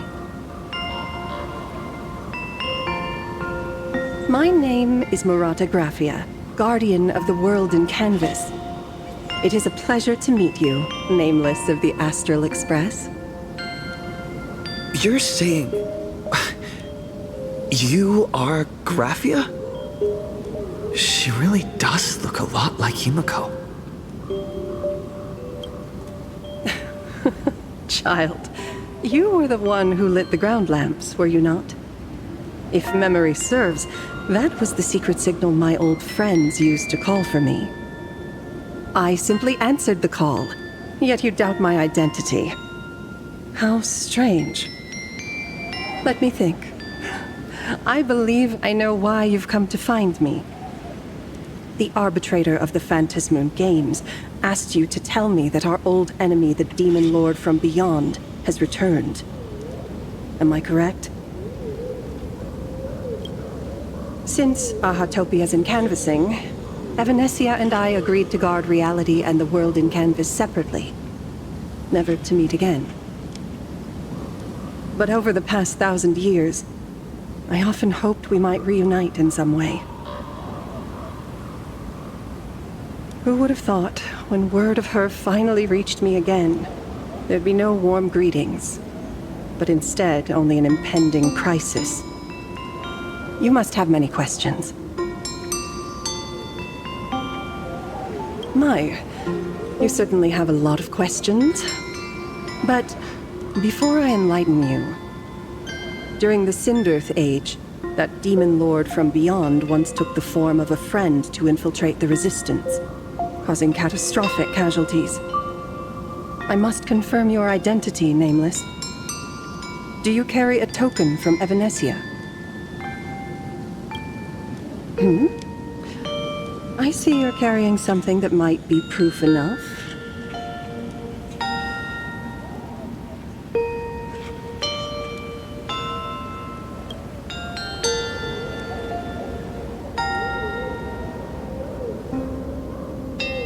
The secrets you seek are many and tangled. Perhaps I should start by telling you a story. 1,000 years ago, the legions of the demons from beyond descended upon Ahatopia, marking the beginning of the Sindirth Age. For the destruction, taking a life is easier than brushing aside a feather. Among the countless victims, a baby girl was saved by a painter from the brink of death. He took her in as his daughter and named her Graphia. To protect his daughter, the painter kept her confined to their home. While the fires of disaster swept across the land, Graphia lived in seclusion. Until one day, a falling star streaked across the dark sky, and a deafening roar shattered the silence of the wasteland. Unable to contain her curiosity, the young girl slipped out of the house to follow the sound. And so she saw it. Beneath the cold Phantasmoon, a tower of infinity stood on the mountain range at the edge of the horizon. This tower had countless windows and rose section by section, slender and tall. More than an actual tower, it looked like a wounded iron dragon that had fallen to the earth. Indeed, that tower, which stood only for a moment, was the crashed Astral Express. And Graphia's family name, Murata, came from the wondrous sight she saw. At the time, the wrecked train was surrounded by countless abominable monsters. Amidst these foul enemies, a few warriors in strange attire fought tirelessly. But they fell, one by one, unable to withstand the endless tide of monsters. It was only much later that Graphia understood that those who fought and died for Ahatopia shared a common name. The Nameless, who walked the path of the Trailblaze. That was the day that Graphia stepped into the mortal world. Her life as the mother of Imogenesis began. In a long, drawn-out war, fought at a severe disadvantage. She was forced to seek the aid of the Phantasmoon Games, attempting to use the mighty power of an Ionic ritual to lock the terrifying demon lord from beyond within a limited battlefield. This was also the first time in the history of the Phantasmoon Games that the 8 supplicants joined forces to confront a powerful enemy from beyond. The Lord Ravager, Asat Pramad. She lost. Graphia did not win the Phantasmoon Games, nor did she manage to kill Asat Pramad. In the final days of the Cinderth Age, she gathered every ounce of wish power to paint the world into a scroll. Using herself as a nail to steady the canvas, she sealed the Lord Ravager outside. Yes, as long as the scroll still enshrouds reality, he won't be able to lay a finger on the Leviathan's remains buried deep within Ahatopia. The story is over. I have received Evanesia's message. I also have a token I'd like you to give her. Please, let us journey together to the other side. So, are we leaving right now?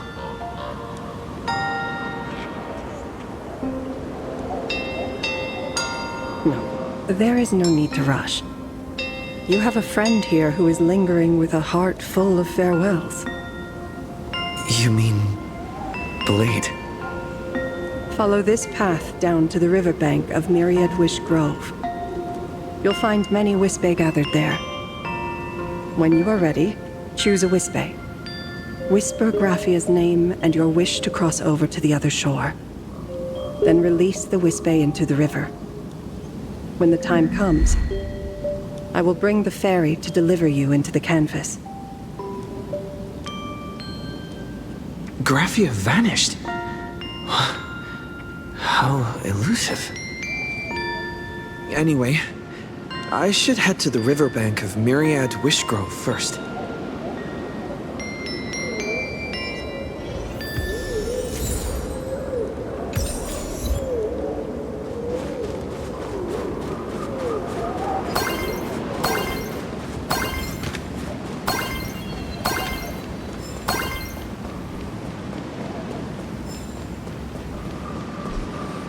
I've heard that in the same forest, giant trees will fight each other for nutrients.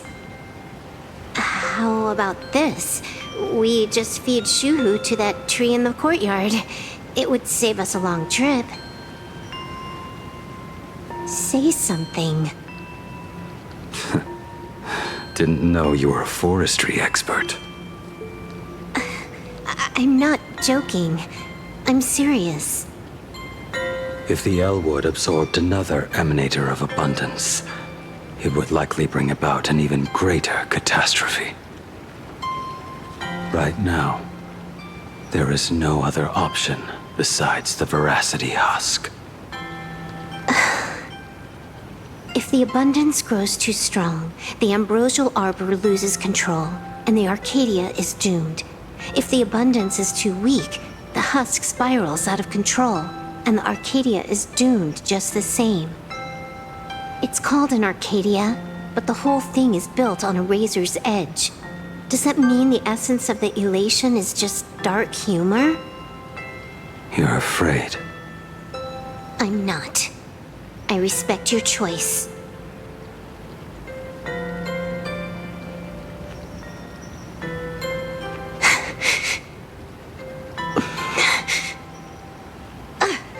Fine. You're right. I'm afraid. So what? You don't think I know what that Xianzhou person meant? 1 in 10 chance? There is no chance at all. Listen, I just can't stand by and watch one of my kin sacrifice himself. Kin. What else? Friend? Colleague? Playmate? The guy who carries my bags when we go shopping? I suppose all of those fit. Fit? How? Sometimes I can't tell if you're actually dumb or just playing dumb. I hear you. Just assume it's the former. Simpler that way. My mind is made up. You should understand. Misplaced emotions will only cause the mission to fail. You really are just plain dumb. To be honest, I'm the same way. If I could see Firefly cured of her illness, Kafka finally finding the heart she's looking for, and that guy reclaiming his future, then I'd be willing to pick up that level 999 cartridge too, even if it means becoming nothing but a shadow of the Dark Zone. Don't. At the TV tower, you already severely overspent your time. Don't touch that thing again. Besides, why are you telling me this? You should tell them yourself.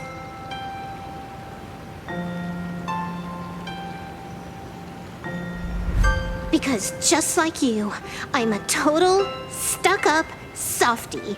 Happy now? Feel better? No. Unless you give me a sincere apology and a proper goodbye, we're not settled. Not settled. Is that right? Fair enough. Whether as Ying Xing or as Blade, my journey has reached its end. Before the final verdict, I should say a proper goodbye to my kin. Who's there?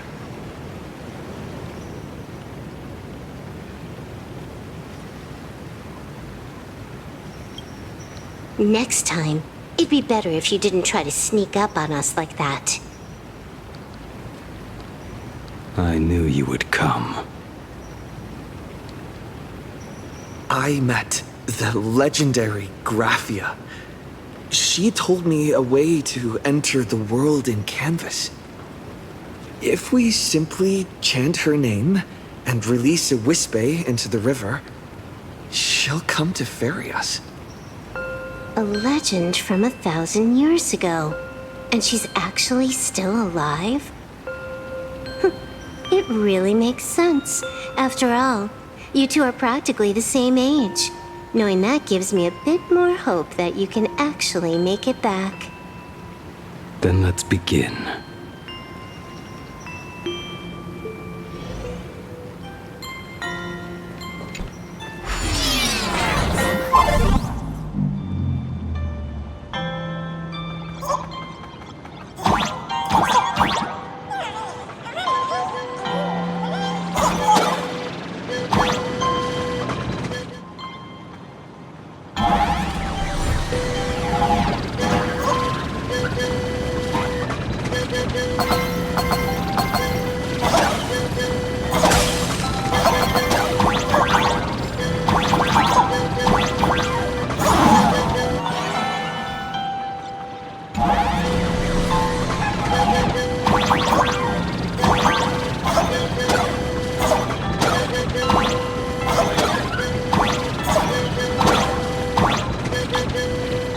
Little one, I choose you.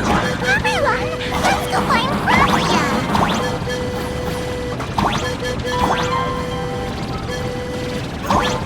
Well, to canvas, here I come! That should do it, right? I summon Graphia, mother of Imogenesis. May she come forth and deliver us into the world. Graphia! Graphia! Everyone, into the world in canvas! How odd. This time, the visitors actually know of my existence.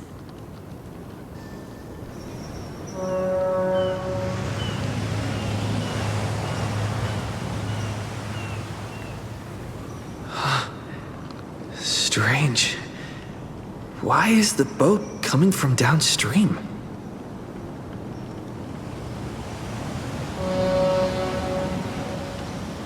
I heard your call, and have come by boat to guide you across. Greetings, travelers who seek to leave the mortal world behind. It is a pleasure to meet you. Oh? Not an Imagine, but someone here to settle the past and family members seeing them off? I guess so. The power of abundance. What a nostalgic scent. There is something terrifying slumbering within you. I've heard that something lies at the end of the world in canvas with the power to suppress it. Will you show us the way? Ah, I see. You are better informed than I thought. I understand. Time is of the essence. Please, step aboard. Thank you. The mountains lie distant. The waters still. And snow settles. A fine moment to bring this weary life to its end. Bring a weary life to its end? To my eyes, the power taking root within you is far from withering away. It's just a matter of time. The journey downstream is long. As is custom, I must collect your past stories as fair. I shall use them to paint the path forward, which will guide us to the other side. My past stories. I am not much of a storyteller. There is no need to weave your thoughts into a complete story. A single memory, a single breath.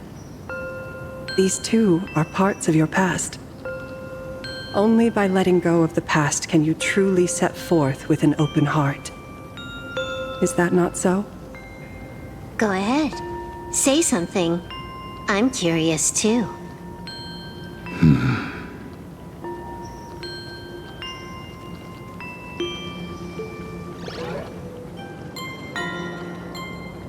Then, I shall begin with that lone island of Insumosu.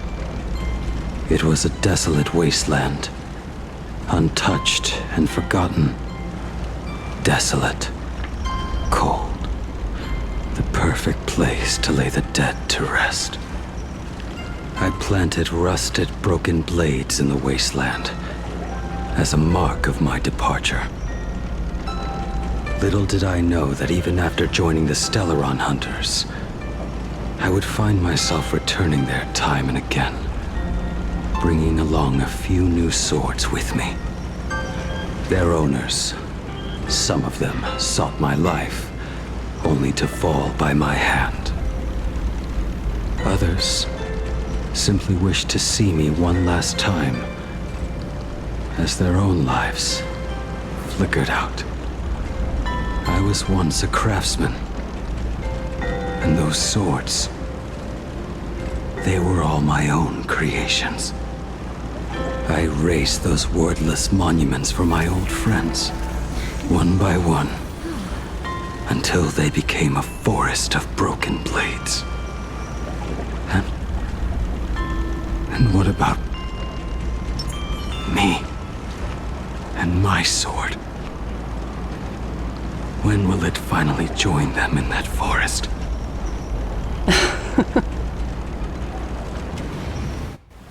I will follow your words with my brush and paint the ideal end.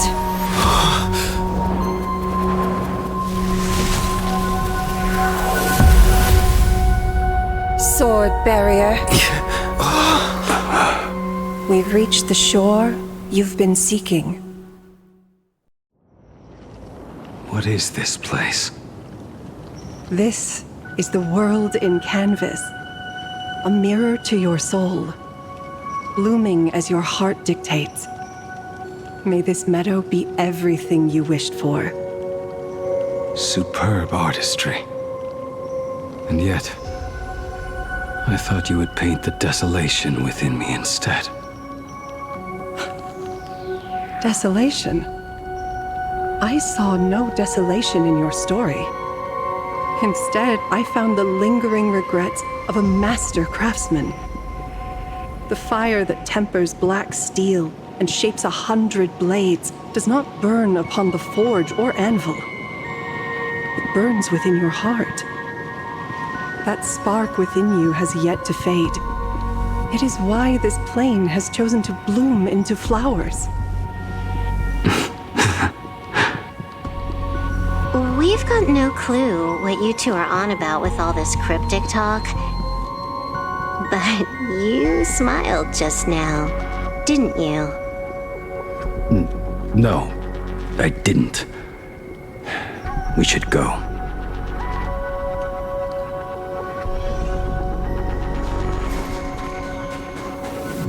He finally smiled. I'm actually the one who can't even smile. This sucks.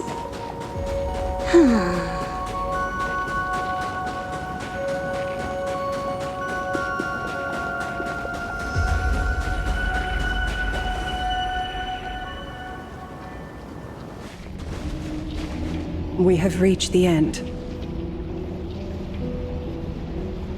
That blue maw.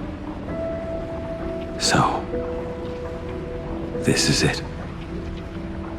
Correct. Driven by the buried secrets of Ahatopia, you have come seeking liberation. And now, I have shown you the silhouette of the beast's maw. If you should find a way to get out, I ask that you swear to keep this secret.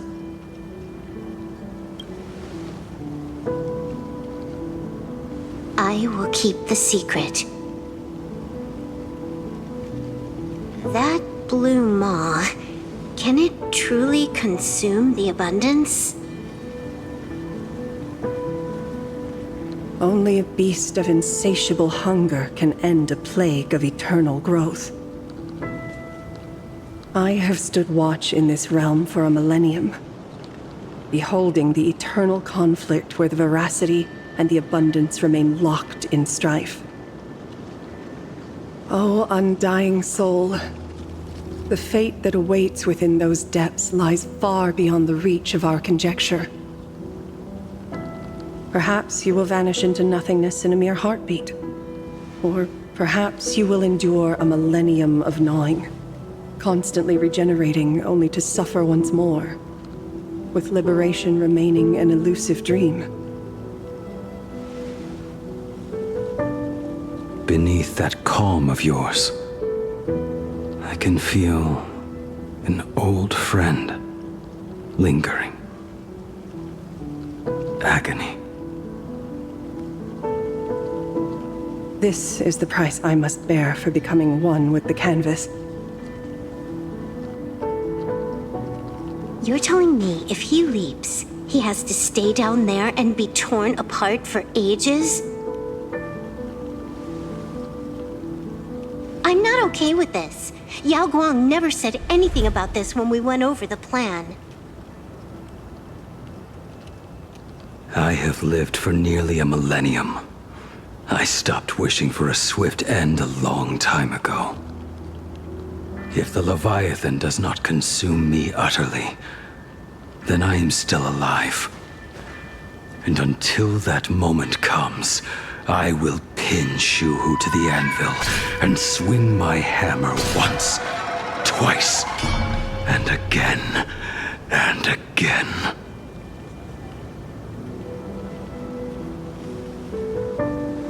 Is there really no other way?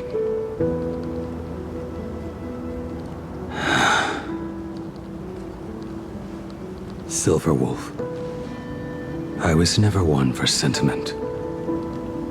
I'll only say this. In my past life as a smith, I made it a point to forge something for those friends I found tolerable.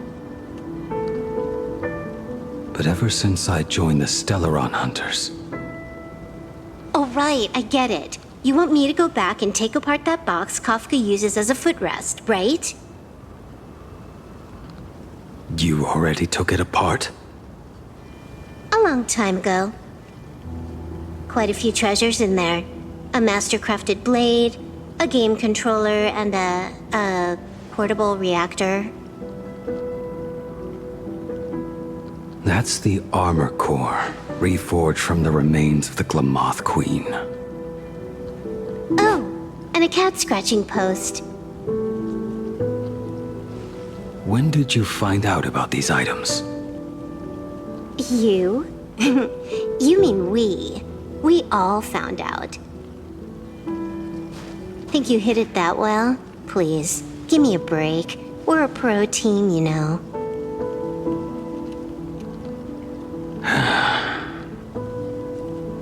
Just split it among yourselves. Consider it a keepsake. Kafka should be the one saying this, but... You are the most perfect blade the Stellaron Hunters could ever have.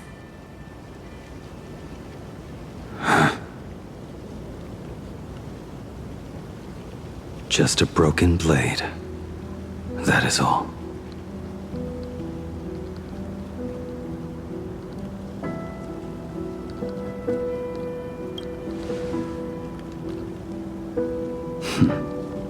You talk too much.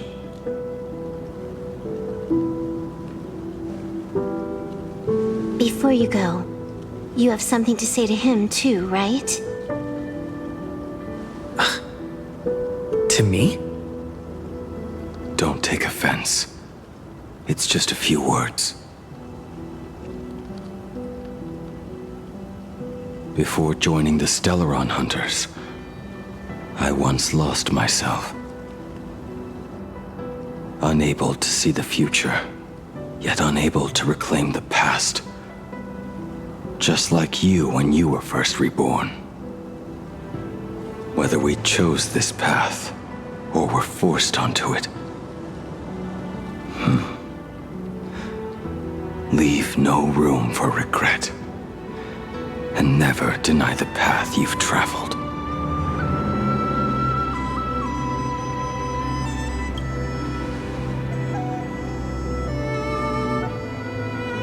We use the script to interfere with the future.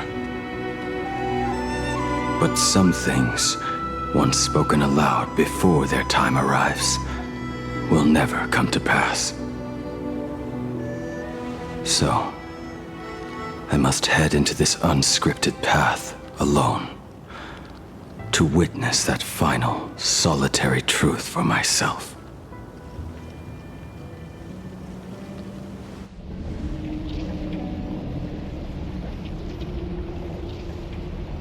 It's time.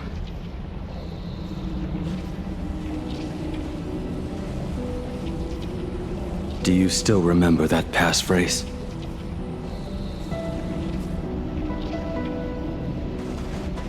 No need to step forward. Just recite it in your head. 3 of a kind. 2 pair. Ace. Go.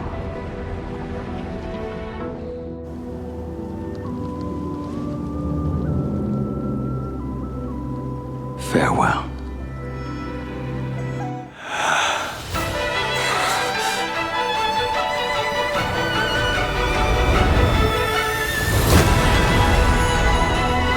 Let everything end,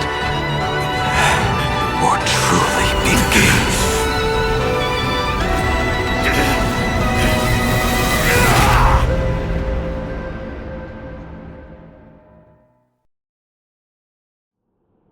In the final moments of your life, what will flicker through your mind?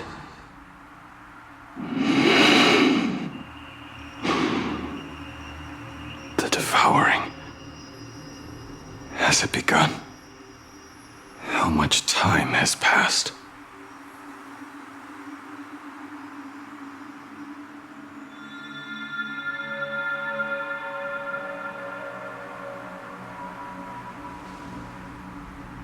Sea of clouds.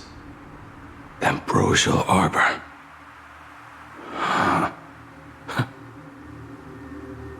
To think that with death so close, this is the scenery my dreams would conjure. My heartbeat. It's barely audible now. Shuhu, are you still alive? Am I still alive? Finally woke up, Yingxing? Master, I am sorry. You have the wrong person. I am not Yingxing. Huh. A lad your age, yet your head is more muddled than mine. You're talking nonsense in your sleep, boy. It has been ages since we last met. Tell me, have you let your craft go to waste? Your master wishes to see what you can do. Not a sweet dream of toasts and laughter, nor a nightmare of clashing steel. Instead, it is a dream of returning to the very beginning, to confess my sins before the master who taught me everything. Typical. This is a standard issue sword I forged for the Cloud Knights, back when I first began my training.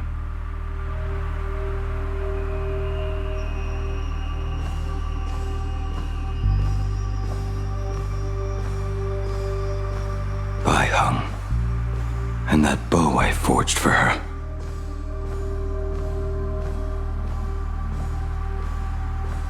Jing Yuan's Devastator Glaive, the weapon I promised to forge for him all those years ago. The prosthetic arm and sword staff for Mr. La Mancha were works created by my master and me.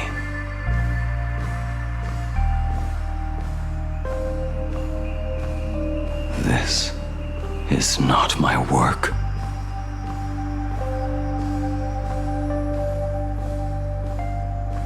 A weapon given by Yingxing to an old friend. Apprentice, come here. Finally. Is the end in sight?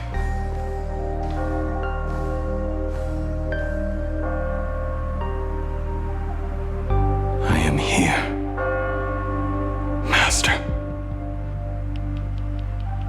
Good. I have waited a long time for you.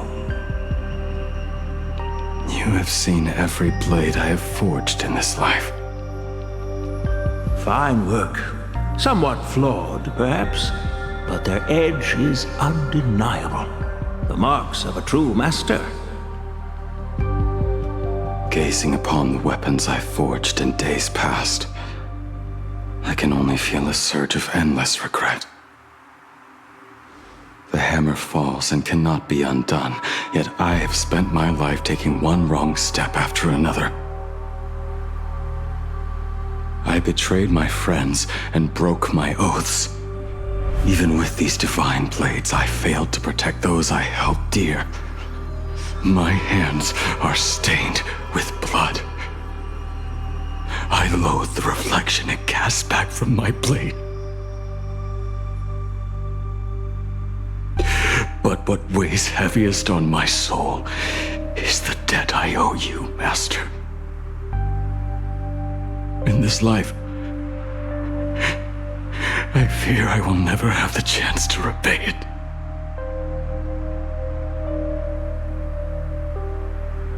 Let it all out. You feel a bit lighter now, don't you? But isn't there one last piece you have yet to show me?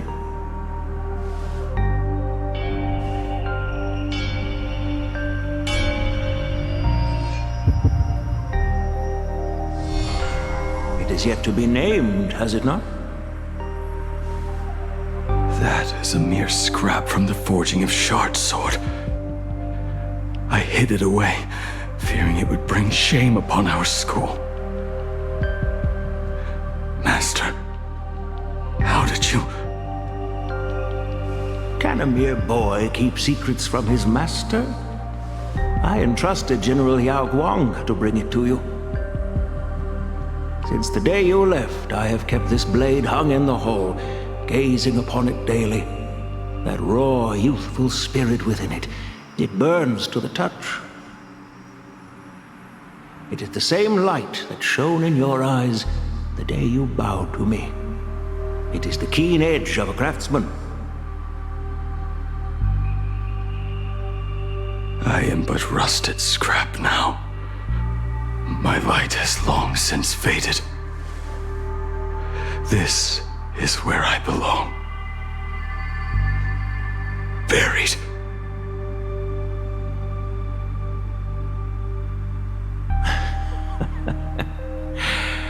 Crushed ore, old materials, rusted iron. As craftsmen, we spend our entire lives in such company.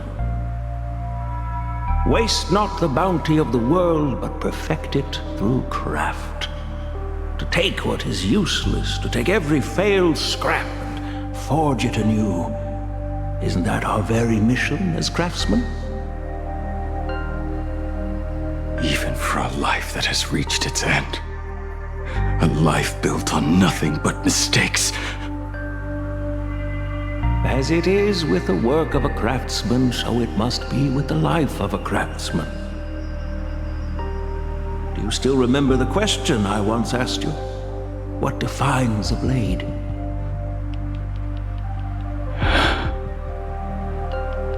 The answer already lies within you. Go now and forge it anew.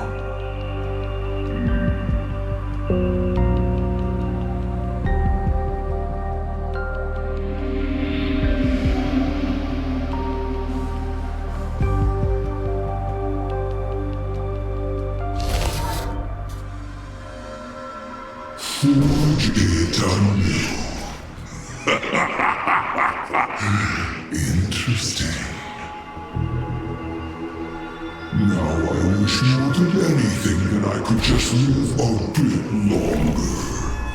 Ying himself said that back when he was nearing his end. Shoo.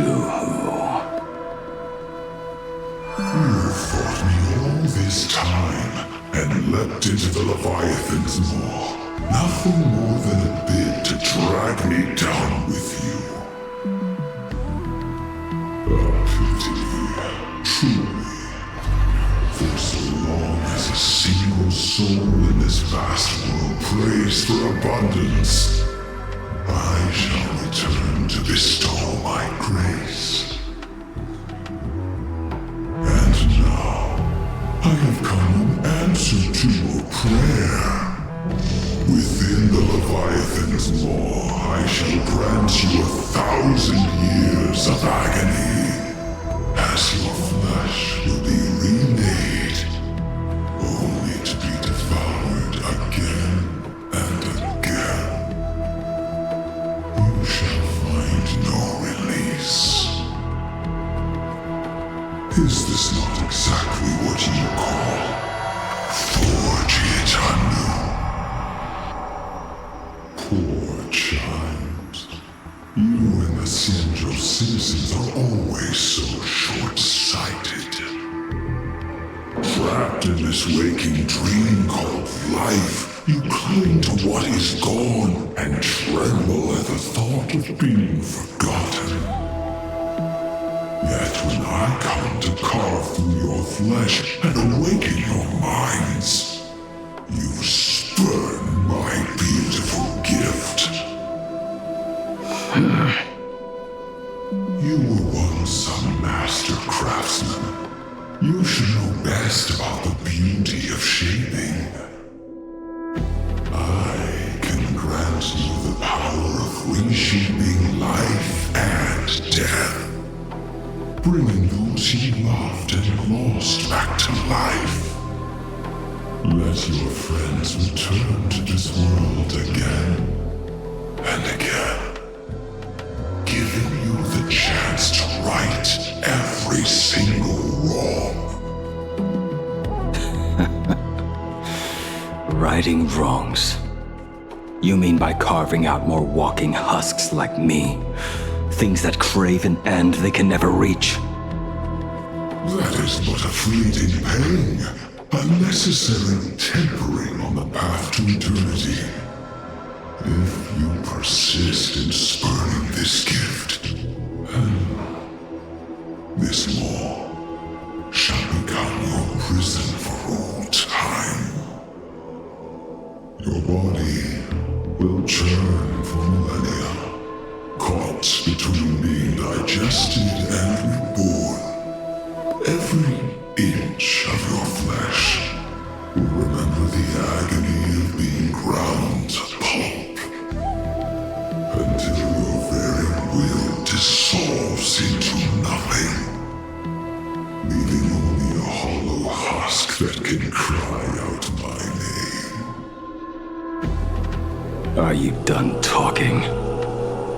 Do you truly believe that I am the only prisoner here, Shuhu? You are the one bound most tightly by your chains. For so long as a single soul in this vast world prays for abundance, I shall return to bestow my grace. You are nothing but an echo of them, a slave trapped within your mission of compassion. You mock our obsessions. You are Yao Shu's most pathetic prisoner. Are you trying to provoke me? No. I am pronouncing your sentence. I never dove into this abyss for the sake of a mutual end. I came for forging.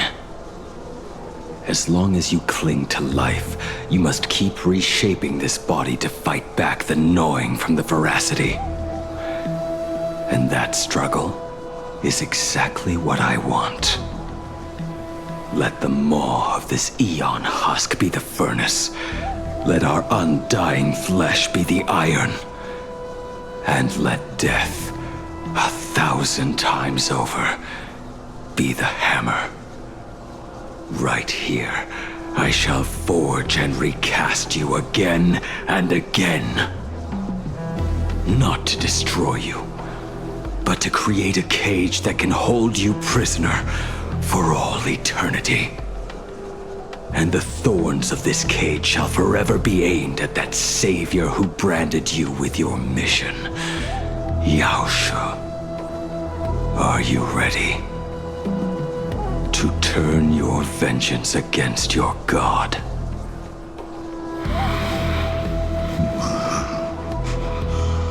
I see now. So, this is how you forge it anew. Very well.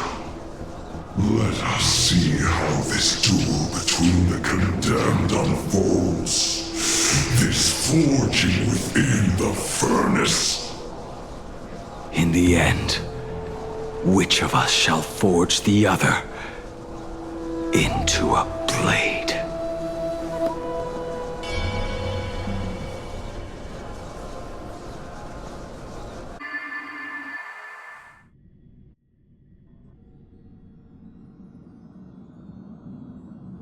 When reunited with family after a 15-year separation, 22% of organic life forms will weep and embrace, whereas 59% will exhibit indifference or outright rejection.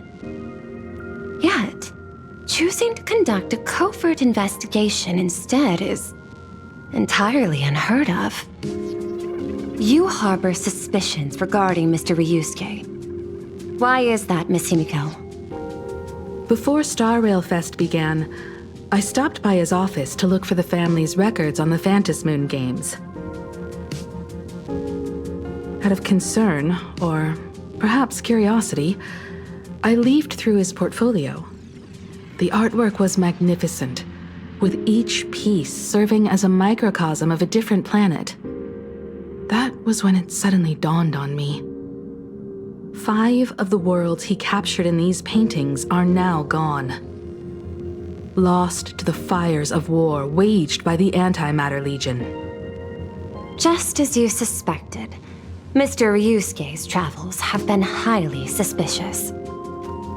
In the year 1969 of the Arcadian calendar, he traveled to the Delcor Ring to sculpt a statue for the Doctors of Chaos. 2 years later, the IPC received word that the last local resistance group had rejected all aid and launched a suicide charge against the Legion. Also, in 1984 of the Arcadian calendar, he traveled alone to the planet Goliath's Shepherd. After a century of resistance in the fires of war, the planet was officially declared dead 9 years later. Both incidents point back to a single culprit. The Lord Ravager Asat Pramod. However, there is also evidence suggesting that Mr. Ryusuke was still in Plain Arcadia when Asat Pramod appeared. Additionally, the IPC recovered a commission he received. It read, "Please carve a trace of our lasting glory, just before the world meets its destruction." He accepted the commission, even though he knew the Legion had surrounded the planet? Legends of the Graphia clan abound within Plain Arcadia. To this day, many believe the Weathering Curse is a scar seared into your very bloodline from Graphia's struggle against the Legion. Conjecture. Mr. Ryusuke was tracking the demon from beyond. He likely believed that finding him was the key to breaking the Graphia clan's curse. Any other conjectures? There is another possibility. Please forgive me if this sounds out of line. There is a 52% probability that Mr. Ryusuke was being used by Asat Pramod. He might have even chosen to work for him. I'll have a word with him. I'll leave it in your hands, Miss Himiko. Dad? Do you have a minute to talk? I do. I'm 1000% free for you. What brings on this surprise call for your old man? I was worried you were too busy, so I didn't want to bother you these past few days. That foolish didn't hurt you, did she? Actually, what am I thinking? A mere herald of death is nothing to my Himiko. You probably handled her in no time. And that kid is something else too. I'm telling you, everyone at school is a huge fan of the Astral Express now. 15 years. The blood-stained games are finally over. And this time everyone survived. It's time we sat down and talked. Just as father and daughter. Huh? Am I dreaming? My little girl actually wants to have a real talk with her old man. Well, I don't care if I heard you wrong. I'm taking this to the bank. Praise the Astral Express. Praise Hackivili. Give me 10 seconds. No, make it 8. Your old man is on his way. There's no need to rush like that. Love you, kiddo. I should have seen that coming. Himiko, open up. It's your time. Himiko, come over. Tell me more about this.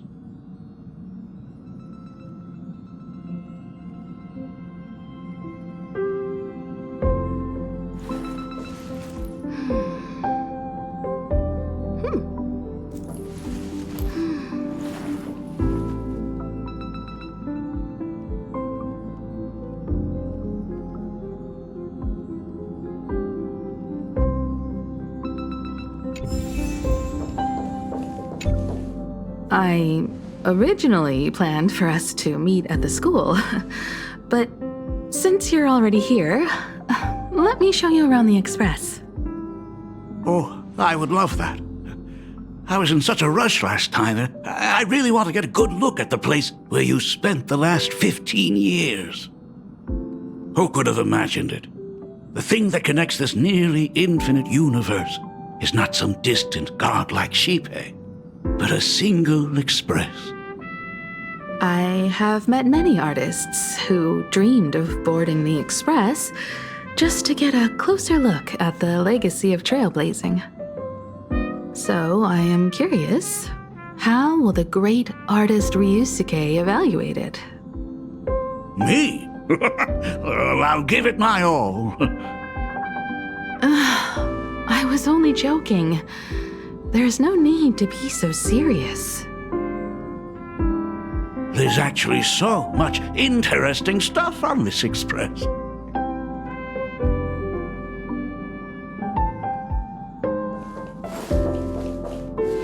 This table is kind of different from the others, isn't it? I mean, they all look alike, but this one doesn't seem authentic. A lot of old furniture was destroyed when the Express crashed.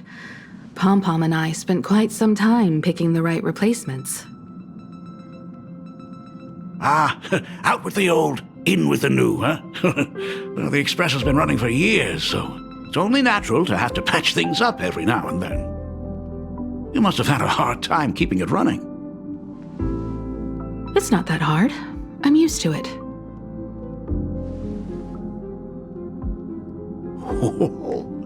Just as I thought. The Astral Express looks amazing inside. These chandeliers. The designer used the skeleton of a void song whale as a reference. They say it's been here since Dolly's days on the Express. It catches the eye of many people who board. But the light seems a bit dim in here, doesn't it? It's always been this way. Oh, have you tried swapping in a polarized conductor? Or rinsing the light units in an alkaline solution? Are you an artist or an electrician, Dad? Well, I am just speaking from experience. Don't forget, your dad was once the one who set up all the lighting in those classrooms. Is it there? Oh, let me see.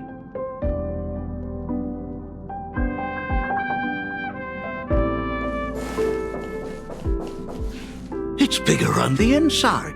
Oh, the phonograph also has music from all sorts of worlds, just like the versions I've heard before. Huh. It's a shame I didn't get to see the legendary infinite ice cream machine. Dad, you actually believe something like that exists?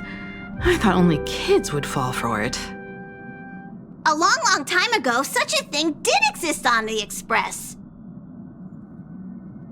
When the Express passed the desert planet Talon, Granholm left the machine there. Now, it has become a popsicle planet. Conductor! Long time no see. Your fur looks a lot smoother than last time. Really? Thank you very much. Hey, my daughter Himeko finally opened up to having a heart-to-heart with me. What a special moment! Pom-Pom will leave you to it then. They say family is one of the most precious treasures. Pom-Pom believes we should cherish them. See? I told you.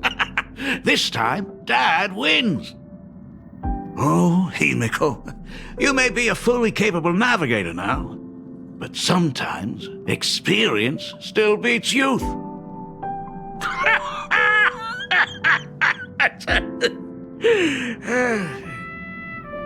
Aren't you tired of talking non-stop? Are you actually worried about me? I am so touched. Perfect. I'll make you some coffee. Huh? Well, might as well swing by the meeting car to say hi to that, Intellitron buddy.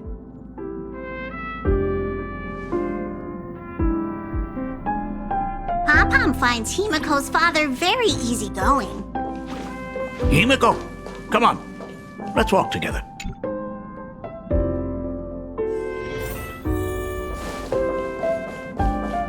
Intellatron party! Rumor has it that the drinks in the World's End Tavern are all brewed from jokes. Since we are in plain Arcadia, any single joke before a drink would be second to none. Since there is only a single joke, it is quite literally second to none. Mr. Ryusuke, the tension detected in your micro-expressions has increased by 33% since our last encounter. Oh, nonsense. Himeko is brewing up a cup of coffee just for me. Is there anything in the world more wonderful than that? A cup of hot coffee right before the end. This must be what they mean by life is short and bitter. Huh. Well, now I see why they call you Shush. Well, since I'm still among the living, let me tell you a joke for a change. A long time ago, there was a truly terrible nameless. They snuck aboard as a passenger, seeking a certain answer. Now one day, they ordered a drink from a service robot on the express and told it a joke. A long time ago, there was a truly terrible nameless. They snuck aboard as a passenger, seeking a certain answer. I have retrieved the same joke from the archived logs. It is indexed under the title, An Unfunny Joke. But did you know, the first time the robot heard that joke, it laughed with pure joy. Don't go filling Shush with nonsense. Its database is already enough of a mess. Dad, here's your coffee. This cup is huge. Himeko, tell me, are you still holding a grudge against me? What are you talking about? Now drink up while it's still hot. Analyzing components. Results show coffee concentrate, Heldoran butterfly scales, a species of fish from a gas giant, trace amounts of iron particles, and various other unknown substances. Mr. Shush, you must be exhausted after telling all those cool jokes. How about a nice hot cup of coffee to warm you up, huh? My inspiration circuit is vibrating. My radar indicates that the conductor requires my immediate assistance. Good luck, Mr. Ryusuke.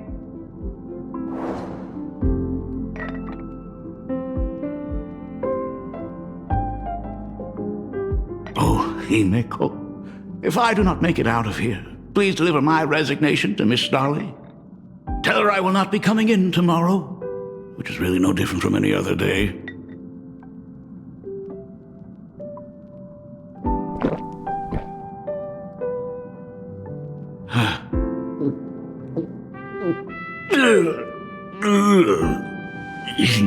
The coffee tastes like heaven. Oh, want another cup? Himeko, Miss Dahlia told me that back when you were a school assistant, you used to bring a massive pot of coffee for everyone every single day. They still talk about it to this day. It would be selfish of me to keep this all for myself. I simply must bring some back for the other teachers to sample. I am afraid it will be long cold by the time you get it to them. But as you said, it is time for us to head to the school. We must return to the source of all these tragedies and put an end to the blood-stained games. Are you truly ready to say your goodbyes? We can stay a little longer if you like. We still have plenty of time. We should go now. I have been ready for 15 years. It has been 15 years. Those ghosts have been repeating their final day over and over, trapped inside the classroom you imaginated. Even if they are merely shadows of the past, they deserve to be set free. Oh, you're right. Let us use one final goodbye to close the chapter on the Herald of Death incident.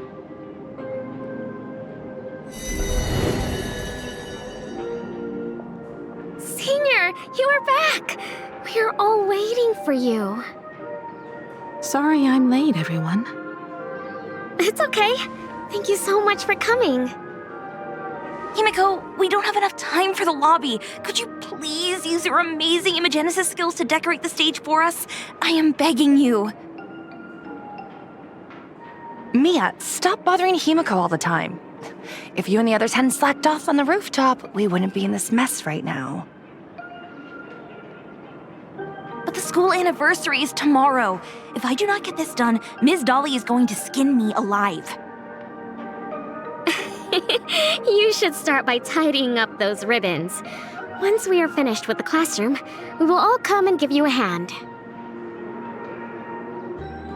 Hey, Smile, careful. You're always bossing me around. Wait, did you hear that? It's him. He's back again. Everyone, hide! Don't let them find us! Run, Senior! The Herald of Death is back! Don't be afraid, Belle. I'm here. No more running away. We don't have to face any Herald of Death anymore. Really?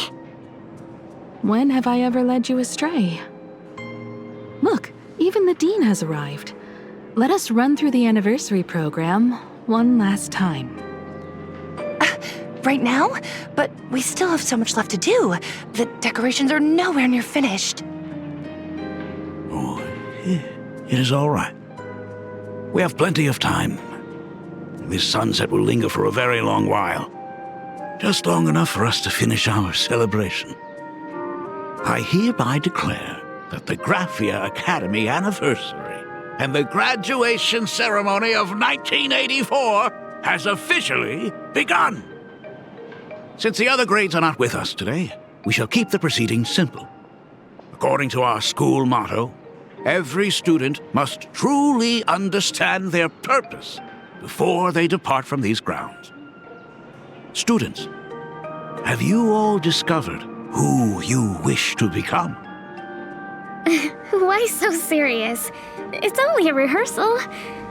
Well, in that case, I'm going to be an artist. And not just any artist. I will be even better than you, Senior. I plan to study at the Intelligentsia Guild. I want to learn how to create even more interesting Imaginae. I want to study cinematography and become a director. I want to capture every single moment of happiness in the Arcadia. I hope that in 10 or even 20 years, you will all still hold these dreams close to your hearts. And now, please welcome our distinguished graduate representative, Himiko, to the stage to offer her final blessing to the graduating class. Our Senior is doing this? That doesn't happen a lot. Himiko? Are you nervous? Relax. Give us a smile. I do not know what to say on an occasion like this. All I know is that this is a comfort the living leave for themselves. But take that step forward. Go and embrace tomorrow. Become someone that the person you are today would be proud of. Congratulations to the class of 1984. Senior, don't miss us too much. Himiko, see you around. Himiko, what's with the sad face? It's not like we'll never see each other again. Farewell. Belle. Full wish. Mia. Safe travels, everyone. 15 years.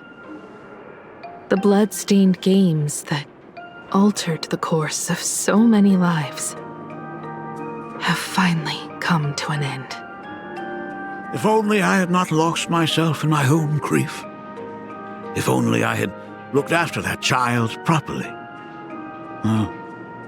Perhaps everything would have been different. It was not only the herald of death that pushed her towards that abyss. Fullwish said that it took Plain Arcadia 15 whole years to kill her. Will this world ever get better, Dad? I don't know, but I'm willing to believe in it. Dad, all these years, just what have you been doing? Is that concern I hear in your voice? If you say so. After the Bloodstained Games, I traveled to many different worlds. Every time I set foot on a new planet, my thoughts always returned to you. Until one day, I happened to see news about the Astral Express. The person on that screen was so different from the daughter in my memories. I was afraid, to be sure. I did not want to disturb the life you had found. As long as I never saw you in person, I could keep telling myself that lie. My daughter had fulfilled her dreams to soar among the stars. Von Walk? Owenly? New Londinium? Step by step, I made my way into the very bedtime stories you used to tell me. Were they beautiful? In this vast universe, nothing holds more beauty than the lands en route, yet to be reached. You may have been a poor excuse for a father, but even so, thank you for setting me on this trailblazing path. Same here. Thank you for fighting so hard to be here alive. It's still early, huh? Let's have a walk around the campus. I have something very important to tell you. But it can wait. Something very important? No. Give me just a moment to gather my thoughts. Nice weather today. Let's go downstairs. Oh my god, it's her! Hey, my dad! Oh my gosh, I'm such a huge fan of yours! Senior Himiko! Oh wow, she actually looked at me! Her navigator aura is incredible! Astral Express, I love you! Like a love song, baby! Baseball Raccoon didn't come? Oh, Himiko is so pretty. It gladdens me that my daughter is so popular. But you're all supposed to be in class right now. The Herald of Death incident just ended. It is only right to let them breathe and relax for a while.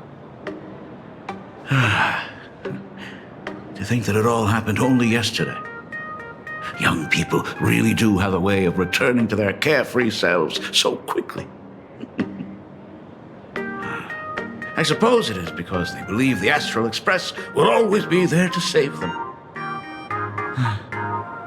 It brings back memories of you as a little girl. Whenever you heard someone mention the universe, the light in your eyes would outshine even the brightest supernova. That is true. The very first Imagine I'd ever brought to life was modeled after the rocket atop the Phantom Moon's head. That little fellow had quite a temper. He was so determined to fly higher and higher. To this day, I still wonder if it ever truly reached the moon. Dad, do you still remember it? How could I ever forget? That thing came crashing down and poked a hole right through Miss Seadrake's tail. I had to take you to apologize in person. I ended up redrawing the tail myself to make it right. These days, I wouldn't be able to handle that kind of trouble anymore. My poor old back wouldn't allow it. Now that I am free from the weathering curse, You don't have to spend your life wandering the stars anymore. Why don't you just settle down here? I just can't face the thought of coming back to nothing but an empty home again. Don't worry. I'm not going anywhere.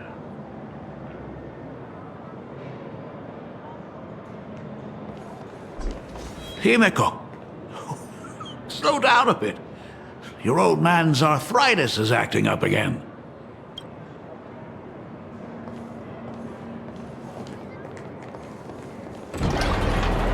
The Imogenesis classroom is ahead. Ms. Dolly? I never noticed it before, but on closer inspection, this classroom is so much bigger than it used to be. It must be because of that incident. As the culprit behind it all, you haven't forgotten, have you? Of course. Well, since I couldn't get you onto the real Astral Express back then, I figured drawing you a substitute instead would be easy enough. The principal himself imaginated an express and went tearing across the campus with his daughter in tow. It even made the front page of the dual-mentioned city news back then. Looking back, you were always such a bright and spirited girl. Which is why I encouraged you to reach for the stars. When the weathering curse took hold, did that dream only end up weighing you down? If it weren't for those dreams you gave me, I wouldn't be the person I am today. I'll never forget. Whenever the weathering curse flared up, you would always sit by my bedside and hold my hand, telling me the stories of Sir Camor. That was always your favorite. Whenever your fever refused to break, you would cling to my sleeve and just wouldn't let go. So, I would start from the moment Sir Camor invented the diving device and go all the way to the second voyage of the interstellar explorers. Like clockwork, right about then, you would close your eyes and drift off to sleep. Yeah, that was the first story you ever told me.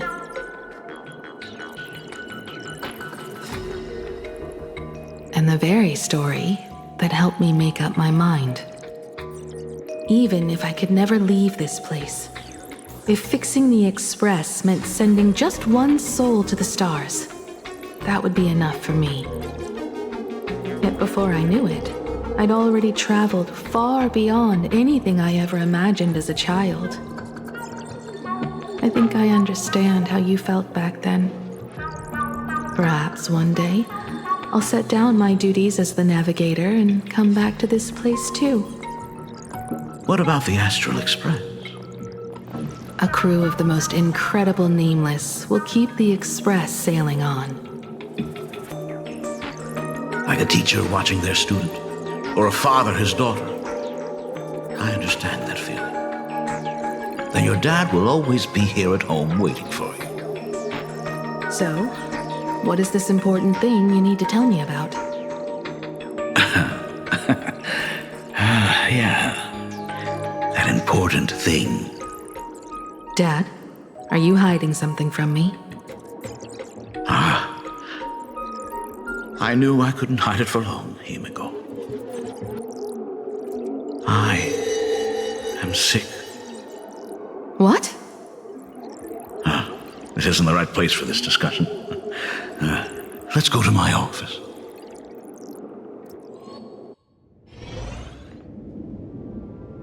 So?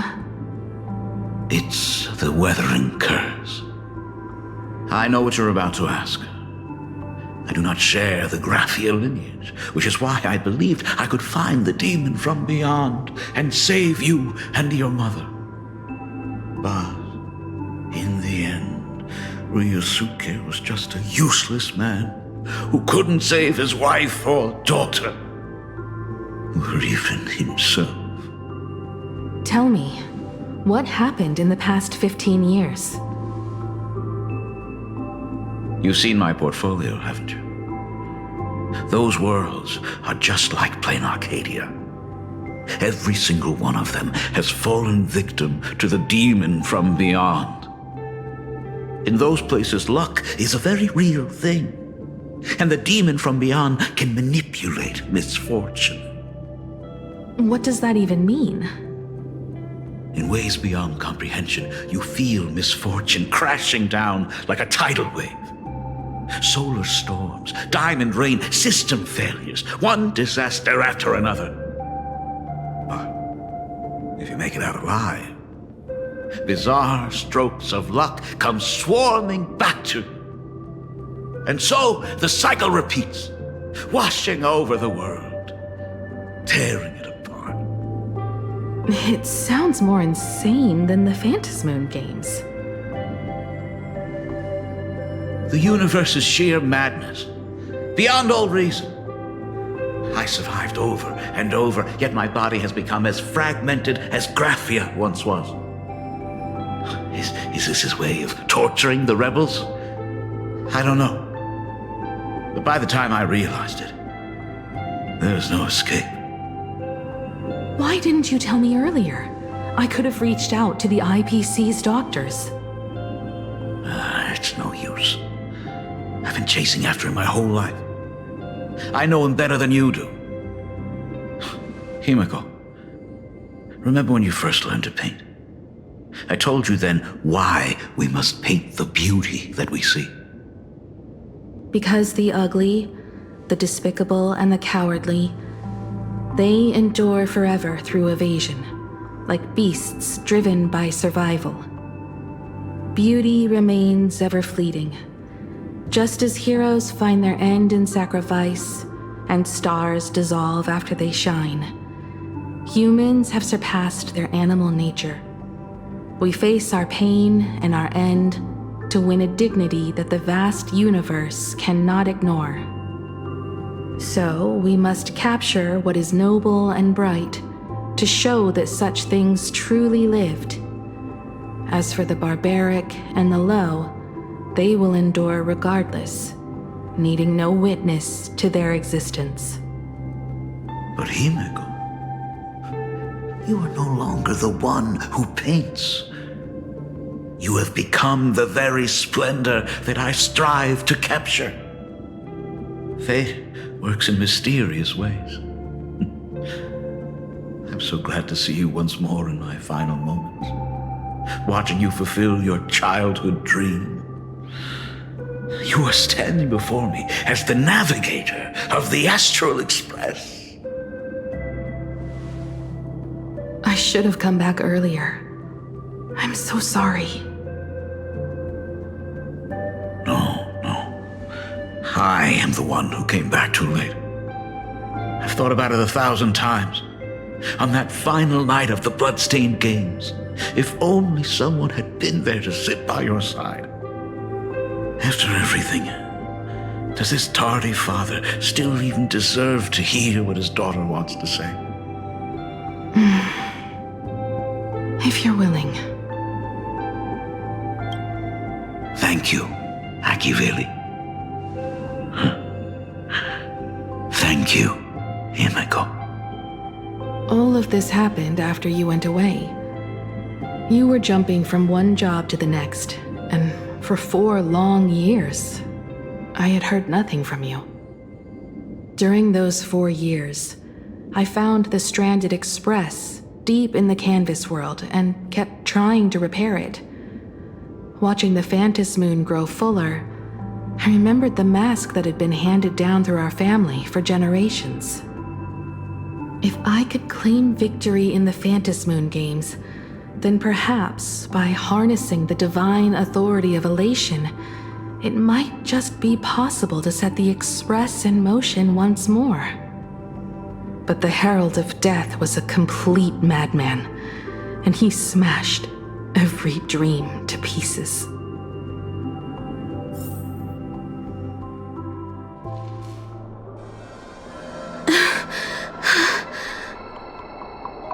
These bloodstains. The Herald of Death is heading to Dovebrook. He's already killed so many people, When will it be enough? Himiko, are you afraid? You're asking if I'm afraid? Of course I am. After seeing all that carnage along the way. Belle, Mia, everyone was splattered everywhere. Like spray paint. Twisted and crushed. They watched themselves turn into... while they were still alive. But Himiko, I'm here for you. I'm okay. I'm fine. If I don't stop him right here and win the Phantasmoon Games, there will be no tomorrow for anyone, let alone a new journey for the Astral Express. And someone needs to avenge those students at the Academy. That is not your responsibility. If you are afraid, let me handle it. I know hunting down the Herald of Death isn't my responsibility. If I turn around and walk away, no one will blame me. But I am already here. I can't let him get away. Yeah, I'm not really scared anymore. Really. Warning. Rogue supplicant. The suppression squad sent by the Department of Aberration Defense. Name, Herald of Death. They're all gone. Completely wiped out. All units must begin evacuating I struggled through the civilians pain from the surrounding area as the Herald of Death dragged and smeared them across the ground. Threat level, these stains. Aberration name, Herald of Death. Is he really so far gone that he's using himself as paint? Even so, he still managed to break through the blockade ahead. That's terrifying. To take down a monster like him, you need a single perfect strike. Overwhelm him before he can even react. I think I've got it. But first, I need to buy some time. Let me handle that for you. All right. But buying time is easier said than done. It's too narrow here. We need more room. The best bet is to pin the Herald down on that bridge. I'll take all the wish power I've gathered since the Phantasmoon became full and use it as fuel to paint it into existence. The sheer destructive force unleashed from creating a massive object will break him and leave him completely incapacitated. But by doing this, even if we defeat him, you would be giving up any hope of winning the Phantasmoon Games. Yeah. By burning all the wish power, I will be forfeiting my victory. But even if I did win the games and restart the Express, what would happen to this city? To my friends, my teachers, and everyone else? Where would they have left to go? To set the Express in motion with Aha's power, while standing by as innocent people are slaughtered by monsters? To soar into the stars while turning a deaf ear to the screams on the ground? Someone who does that has no right to call themselves a nameless. I knew I should have stuffed an orbital cannon or a molecular saw into the case, using that bigger on the inside Trailblaze tech, just like the Astral Express. Remember that for the future, then. Right. When this is all over, I will have to give it a try. Another body. Black Birch. Guess he was after the Herald as well.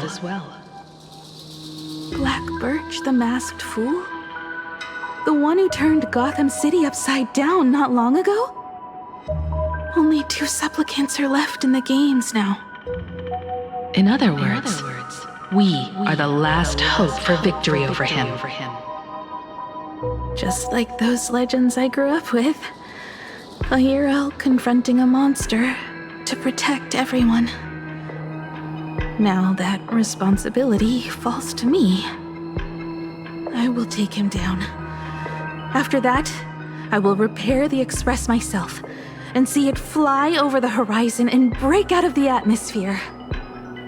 What a beautiful sight that will be. Then consider this the first world to be saved before the journey on the Express begins. The very first stop, then? It'll certainly be quite memorable. The stench. It's about time.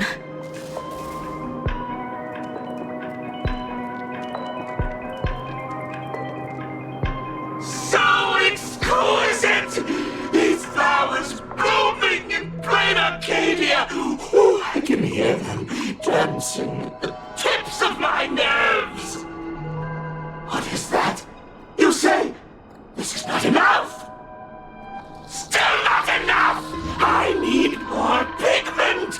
I'll mix my colors with screams of terror and pray for the catecholamines to drown me! Department head, I shall show you the error of your ways!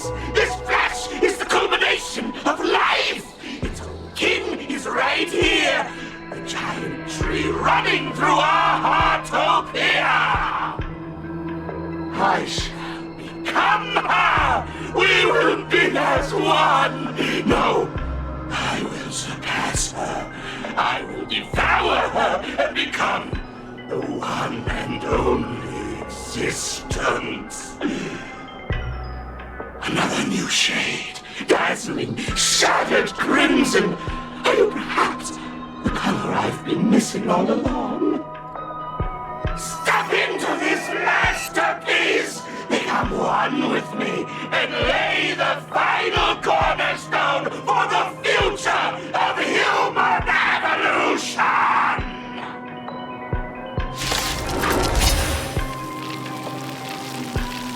Stop right there. So, you actually conquered the Herald of Death and set the Astral Express in motion once more at the end of the blood-stained games. Here I go. I believe in your bravery. When confronted by death, you will undoubtedly choose to resist. But you were so frail and sickly. How could you possibly defeat the Herald of Death who slaughtered every single supplicant? And how could you hope to repair such a massive, stranded express? Well, the answer is clear. It would be impossible for you. That is, unless you had another person helping you. Don't deny it yet. I've been tested by you enough along the way. So now, give your father a little room to breathe. While I was gathering your belongings, I found some of the manuscripts you left behind. There were 2 distinct sets of handwriting upon those pages. Every trace in that house proves that 2 people once shared a life there. Legend says that during the Canvas Age, the grand artist Whitebow painted his late daughter onto a scroll and breathed life into her. Just suppose, that my brilliant daughter created a likeness of herself, a self-portrait so perfect that it breathed and moved with her. If that is the truth, then every mystery is explained. During that night of the blood-stained games, a girl at death's door and an imaginary she created followed the trail of the Herald of Death all the way to Dovebrook. As a monster bearing Shuhu's flesh and a supplicant lost to madness, Marcus and Tali defeated the pair before him without lifting a finger. Driven by pure instinct, he slowly closed in on them.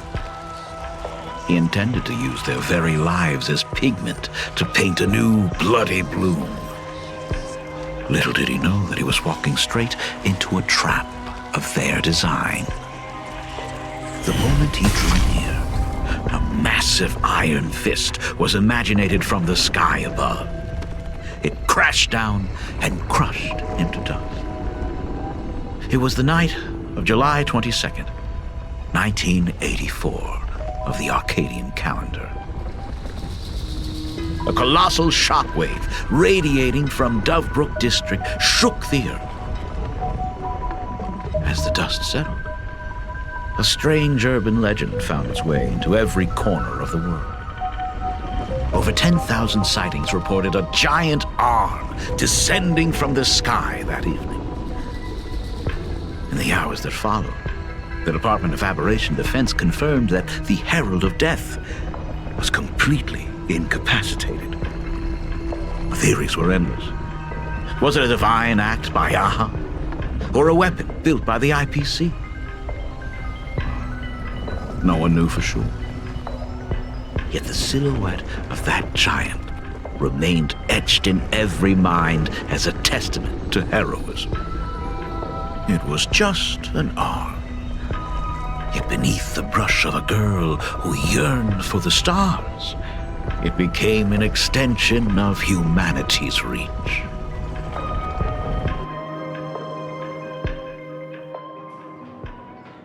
The girl achieved her dream, and the stars set sail once more.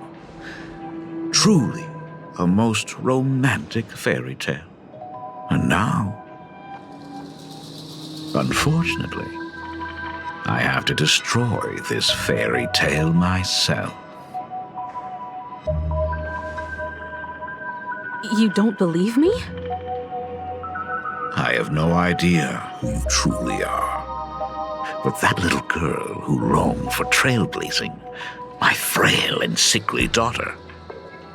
From the very beginning, Himeko never left Plain Arcadia. That is not something you should joke about. You know better than I do whether I'm joking or not. By the way, things outside aren't looking good.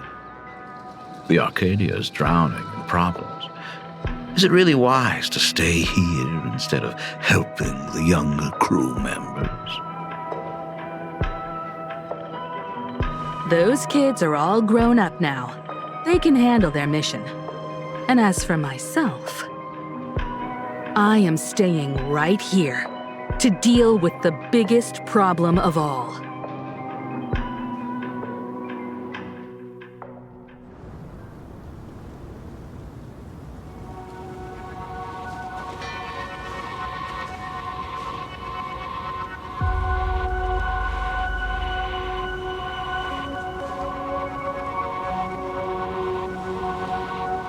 Are you intending to stay here until the outcome is revealed? It might take forever for him to return, or he might never come back at all. Or maybe, if I just complain and say, I wish Blade were here, he'll just show up. Anyway, it was his choice. We already said our goodbyes. Thank you for staying with him until the very end. Now, it is time to deal with your matters. Gray-haired boy, you seek me out with her token in hand. What is it that you desire?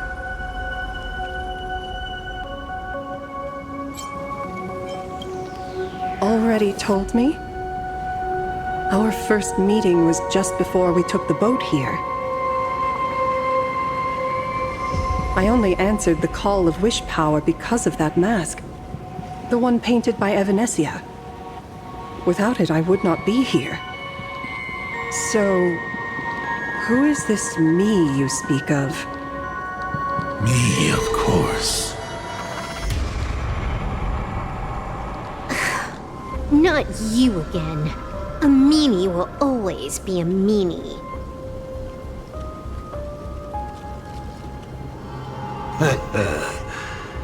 Misfortune and I share one thing in common. We both enjoy dropping in uninvited. A reunion after 1,000 years. Graphia, it has been a long time. A Sat Pramad. Back at Ingford Hermitage, what you heard was only half the story. 1,000 years ago, amidst the ruins of Ahatopia, I found a baby girl on the verge of death. Her cold, lifeless body reminded me of the legend of Elation. Aha heard an infant cry and burst into laughter. Too bad I never did get the joke. So I came up with a much better one. I infused that child with the power of destruction, giving her the rebirth of a Void Ranger. I taught her to paint her monstrous beasts using the life of the veracity as pigment, all to carry out the Legion's divine will. Graphia, your name was your commission, to paint the world and carve a trace of our lasting glory just before the world meets its destruction.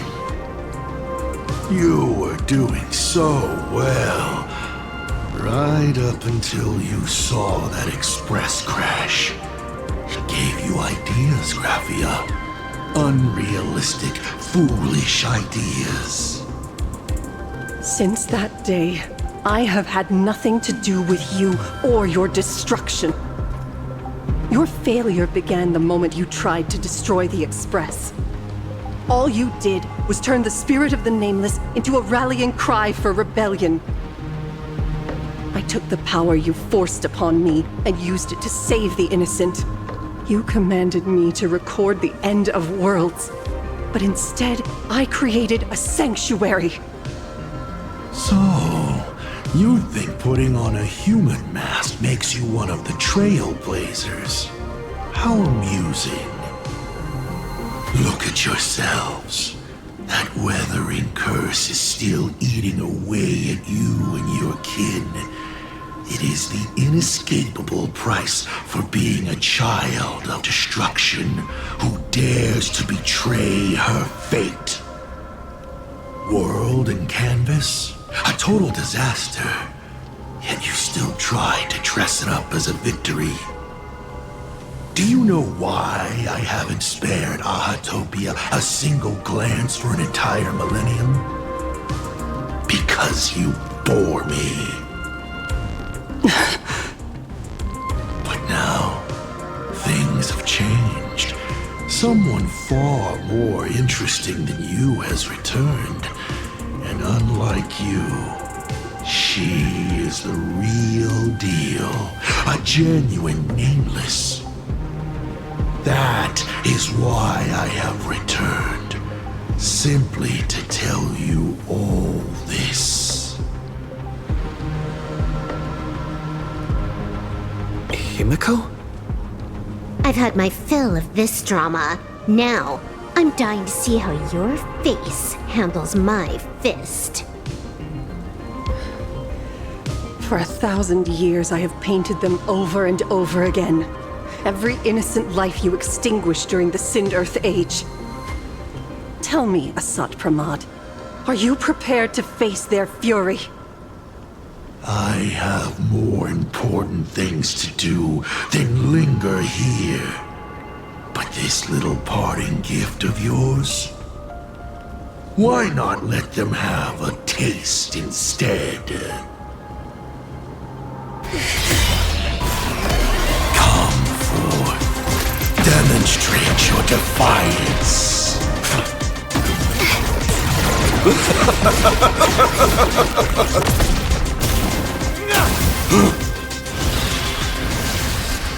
Is it over? Watch out! Pity. Such a clean strike. But the odds of success are 0.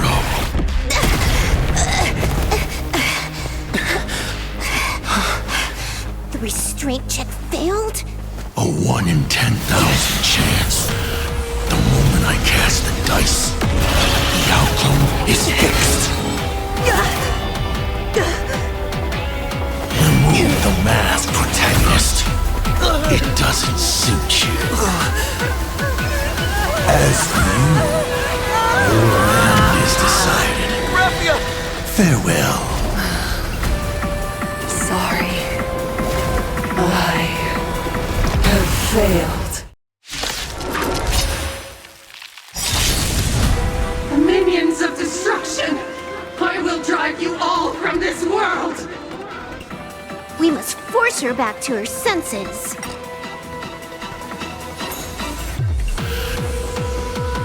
Trust me. We can do anything! As written! Every petal, all will be swept away by the wind.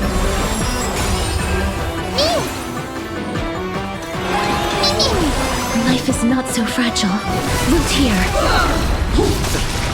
Receive divinity. Fury of the dead! Do we have to go full force? Of course not. That is exactly what that Mimi wants. Eternal sleep. The dead return!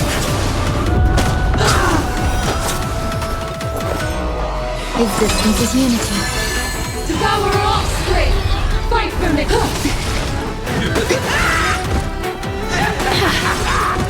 I'm on it. Mimi! Still here. Bloom. Please cherish this time as you wish. It's nothing. Receive divinity. So this is the warmth of life. Embrace a new life. Return to dust.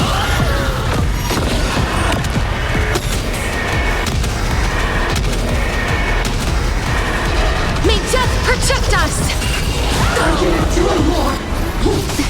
Turn, vengeful spirits! There's more to life. Eternal sleep. The dead return! It's nothing. Eternal. Bloom. I shall remember this warmth. Life is not so root here. Let greed devour all! Trust me. We can do anything! It's nothing. You just don't learn. As you wish.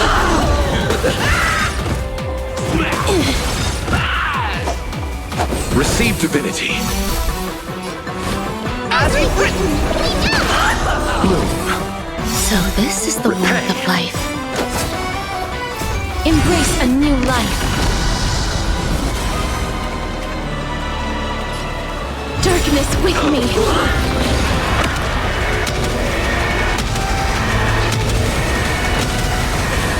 May death protect us. Grace and elegance.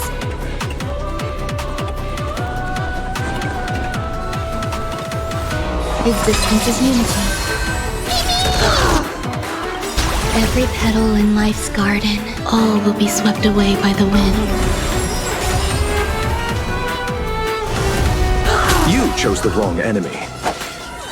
Eternal sleep is nothing. The dead return!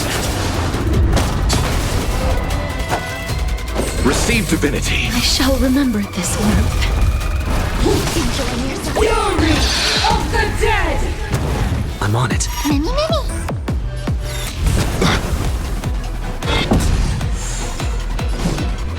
Root here. Devour offspring!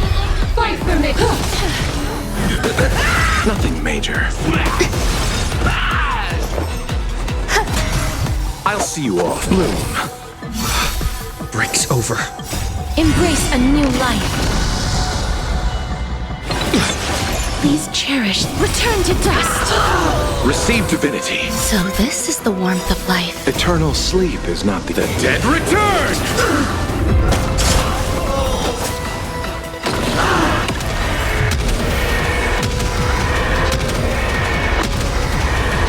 May death protect us!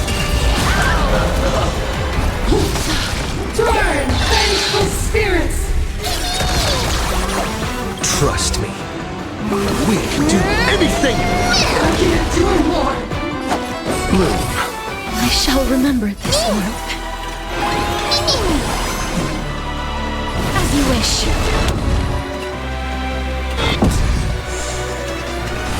As you've written! Let greed devour all! You just don't learn. You chose the wrong enemy. Receive divinity. Breaks over. Embrace a new life. Darkness with me. Bloom. So this is the warmth of life. Eternal sleep. The dead return!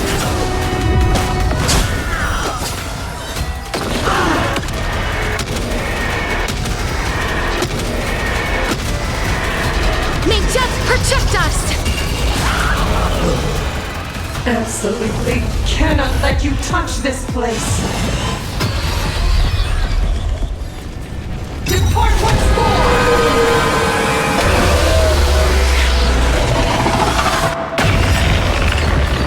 We need to finish this fast and catch up to Asat Pramod. Looks like I have to use level 999 one more time. No need for that. If a sword is needed, let it be mine.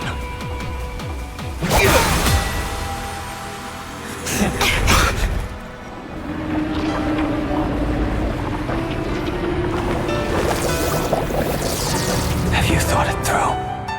What defines a blade?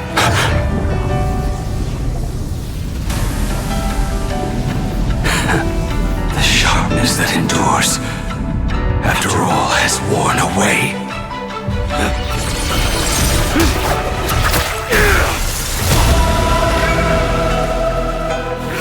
I shall take veracity as my forge, and abundance as my iron.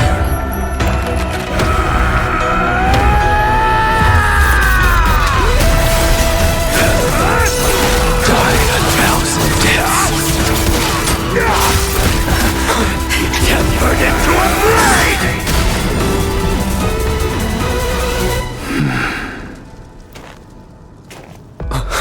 What?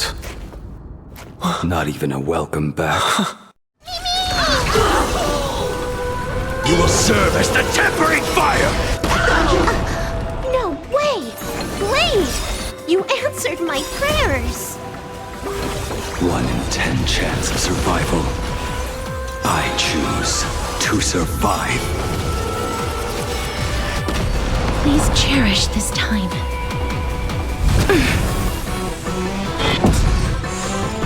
Let greed devour all! What happened to her? This is Asat Pramod's handiwork. We have to bring her to her senses first. Receive divinity. I shall remember this warmth. As you've written! Embrace a new life. Return to dust.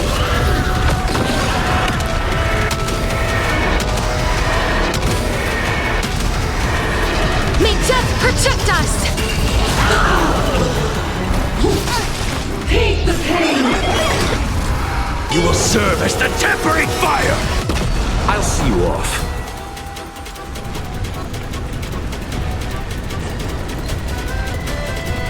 Bloom.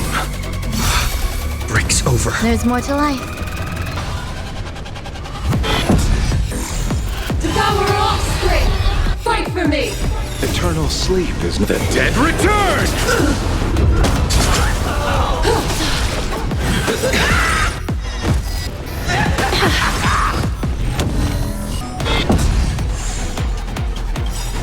Trust me. We can do anything!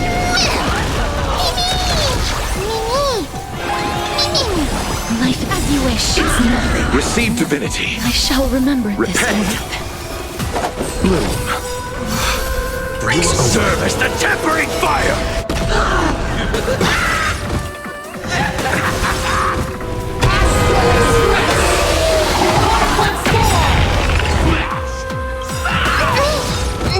Every petal in life's all will be swept away by the wind. This is being in sync? Eternal. You see, I've returned. Eternal sleep. The dead return!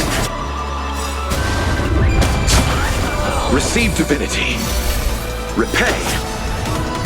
Embrace a new life. Darkness with me.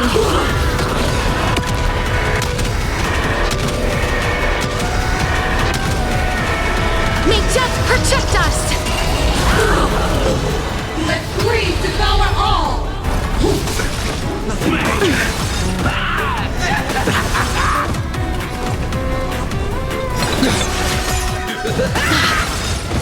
You will serve as the tempering fire! You chose the wrong enemy, Bloom. I shall remember this warmth. Eternal sleep is not the end. The dead return! Let blood be hate!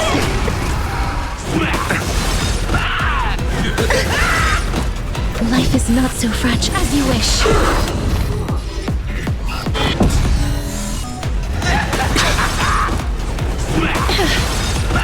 I'm on it. I choose you. Devour offspring! Fight for me! Trust me. We can do anything! Embrace a new life. Return to dust.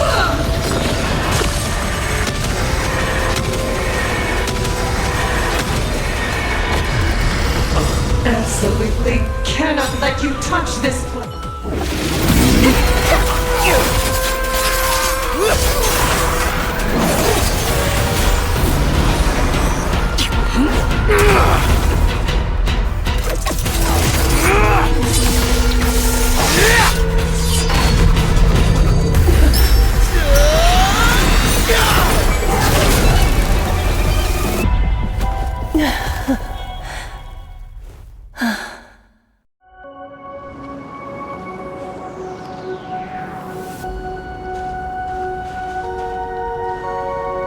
I hope I am not too late. Are you kidding? Your timing is impeccable, Blady. But isn't this a bit much? How did you even change outfits? What happened down there? I used the Leviathan's maw to imprison Shuho. But that doesn't matter. What matters is that you made it out alive and got the job done. Not yet. I have made a decision. This time, I will stay and become a supplicant.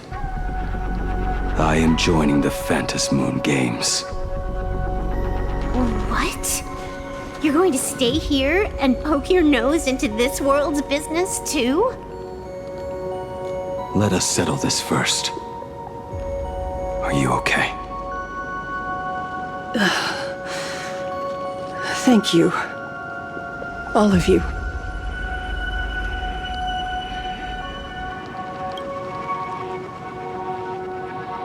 I will do everything I can to help you.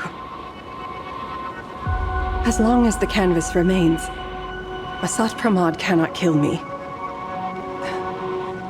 You have fulfilled what Evanescia entrusted to you. It was all me. For 1,000 years, I was the one obsessed with bearing every responsibility alone. Asat Pramod was right after all. I have been a ghost of 1,000 years past, arrogant enough to think my seal over the world and canvas was unbreakable. I really believed that accumulated wish power would be enough to strike him down when he returned. We are up against the same nightmare that survived a whole Cinderth age. The same monster that an entire era could not even overcome. Just how did he even sneak into the world in canvas? The first time I stepped into Inkford Hermitage, a strange whisper tried to latch onto me, but it didn't succeed. Maybe that was the first step in Assad Pramad's plan to infiltrate this place. Then, he took on Graphia's form to tamper with my mask, and even taught me the way to summon the real Graphia. In the end, he got what he wanted. So, this guy has only been after one thing this whole time.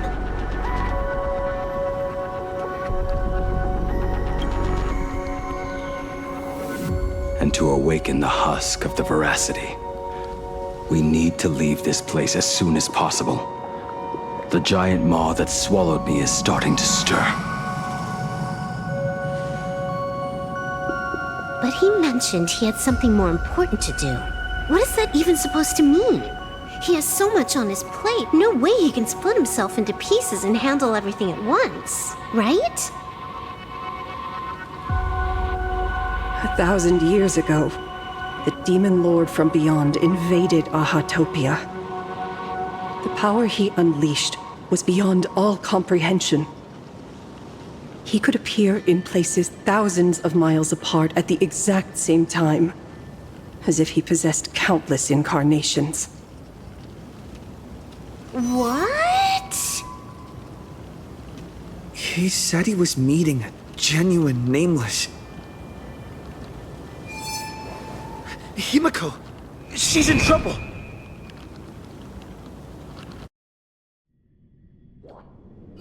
The biggest problem? Do you mean me? You said that classroom was a secret place of your own creation, yet Fullwish seemed to know everything about it. You are far too familiar with the Express, yet there is no way my father could have ever set foot on it. And another thing, when we first met up earlier, you said it had been 15 years. But my father clearly left much earlier than that. Your story is riddled with holes. Or rather, you never even intended to pretend. You are the only person I can never seem to lie to. And about that last point, it was just a slip of the tongue. Stop this pathetic act. You are not him. You who dare to impersonate my father, show your true self. It seems our pleasant little father-daughter chat has come to an end. Buying time, keeping me pinned down. Oh, you played your part well along the way. If I proved to be more dangerous than anticipated, you would be right there to shield your companions. But, Navigator, you still overlooked one possibility, the most fatal one of all. Why don't you try to guess at what exact port did I take Ryosuke's place?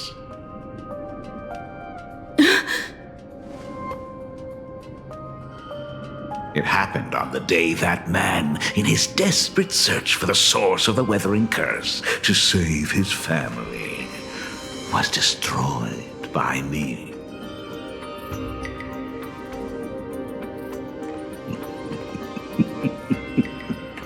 That year, Himeko was 6. At her mother's funeral, she met her father for the first time. You are lying. I have told you only one lie in all these years, my dear daughter. Nice to meet you. I'm your father, Ryosuke. All that effort, all those years spent by my side. What are you really planning?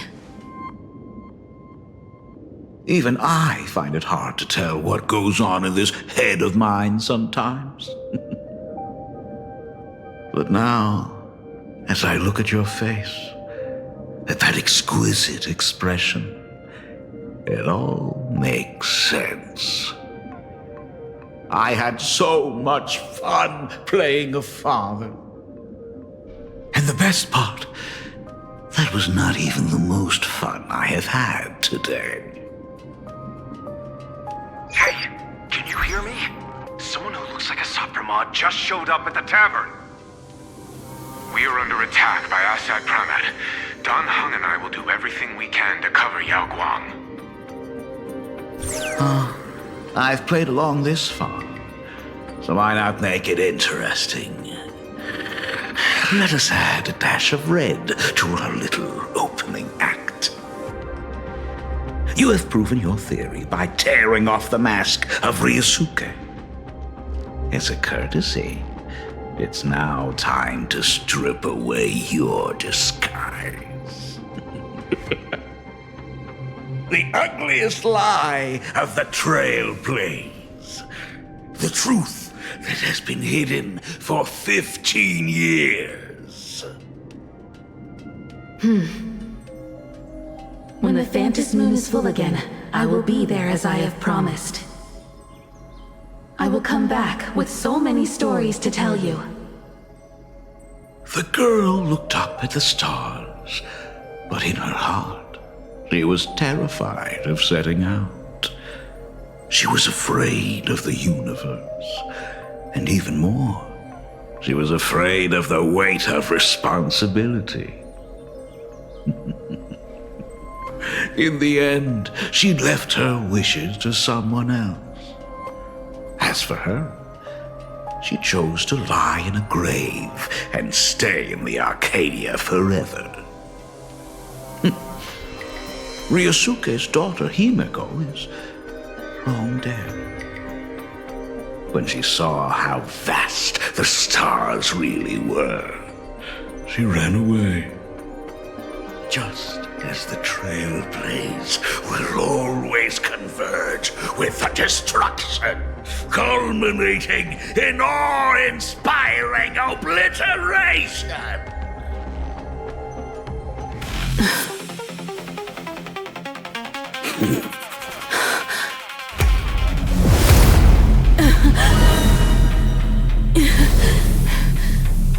So, you really are a fake. Right back at you.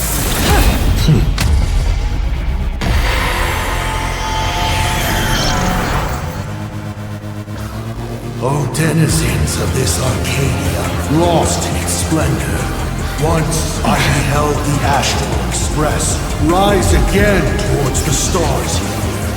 Since then, you have known 15 long years of unbroken peace.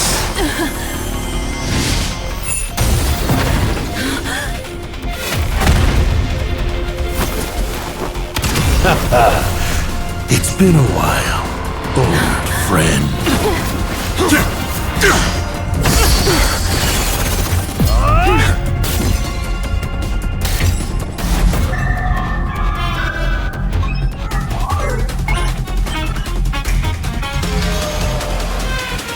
For 15 years it was Hassan, who delivered every promise of beauty to this Arcadia in advance.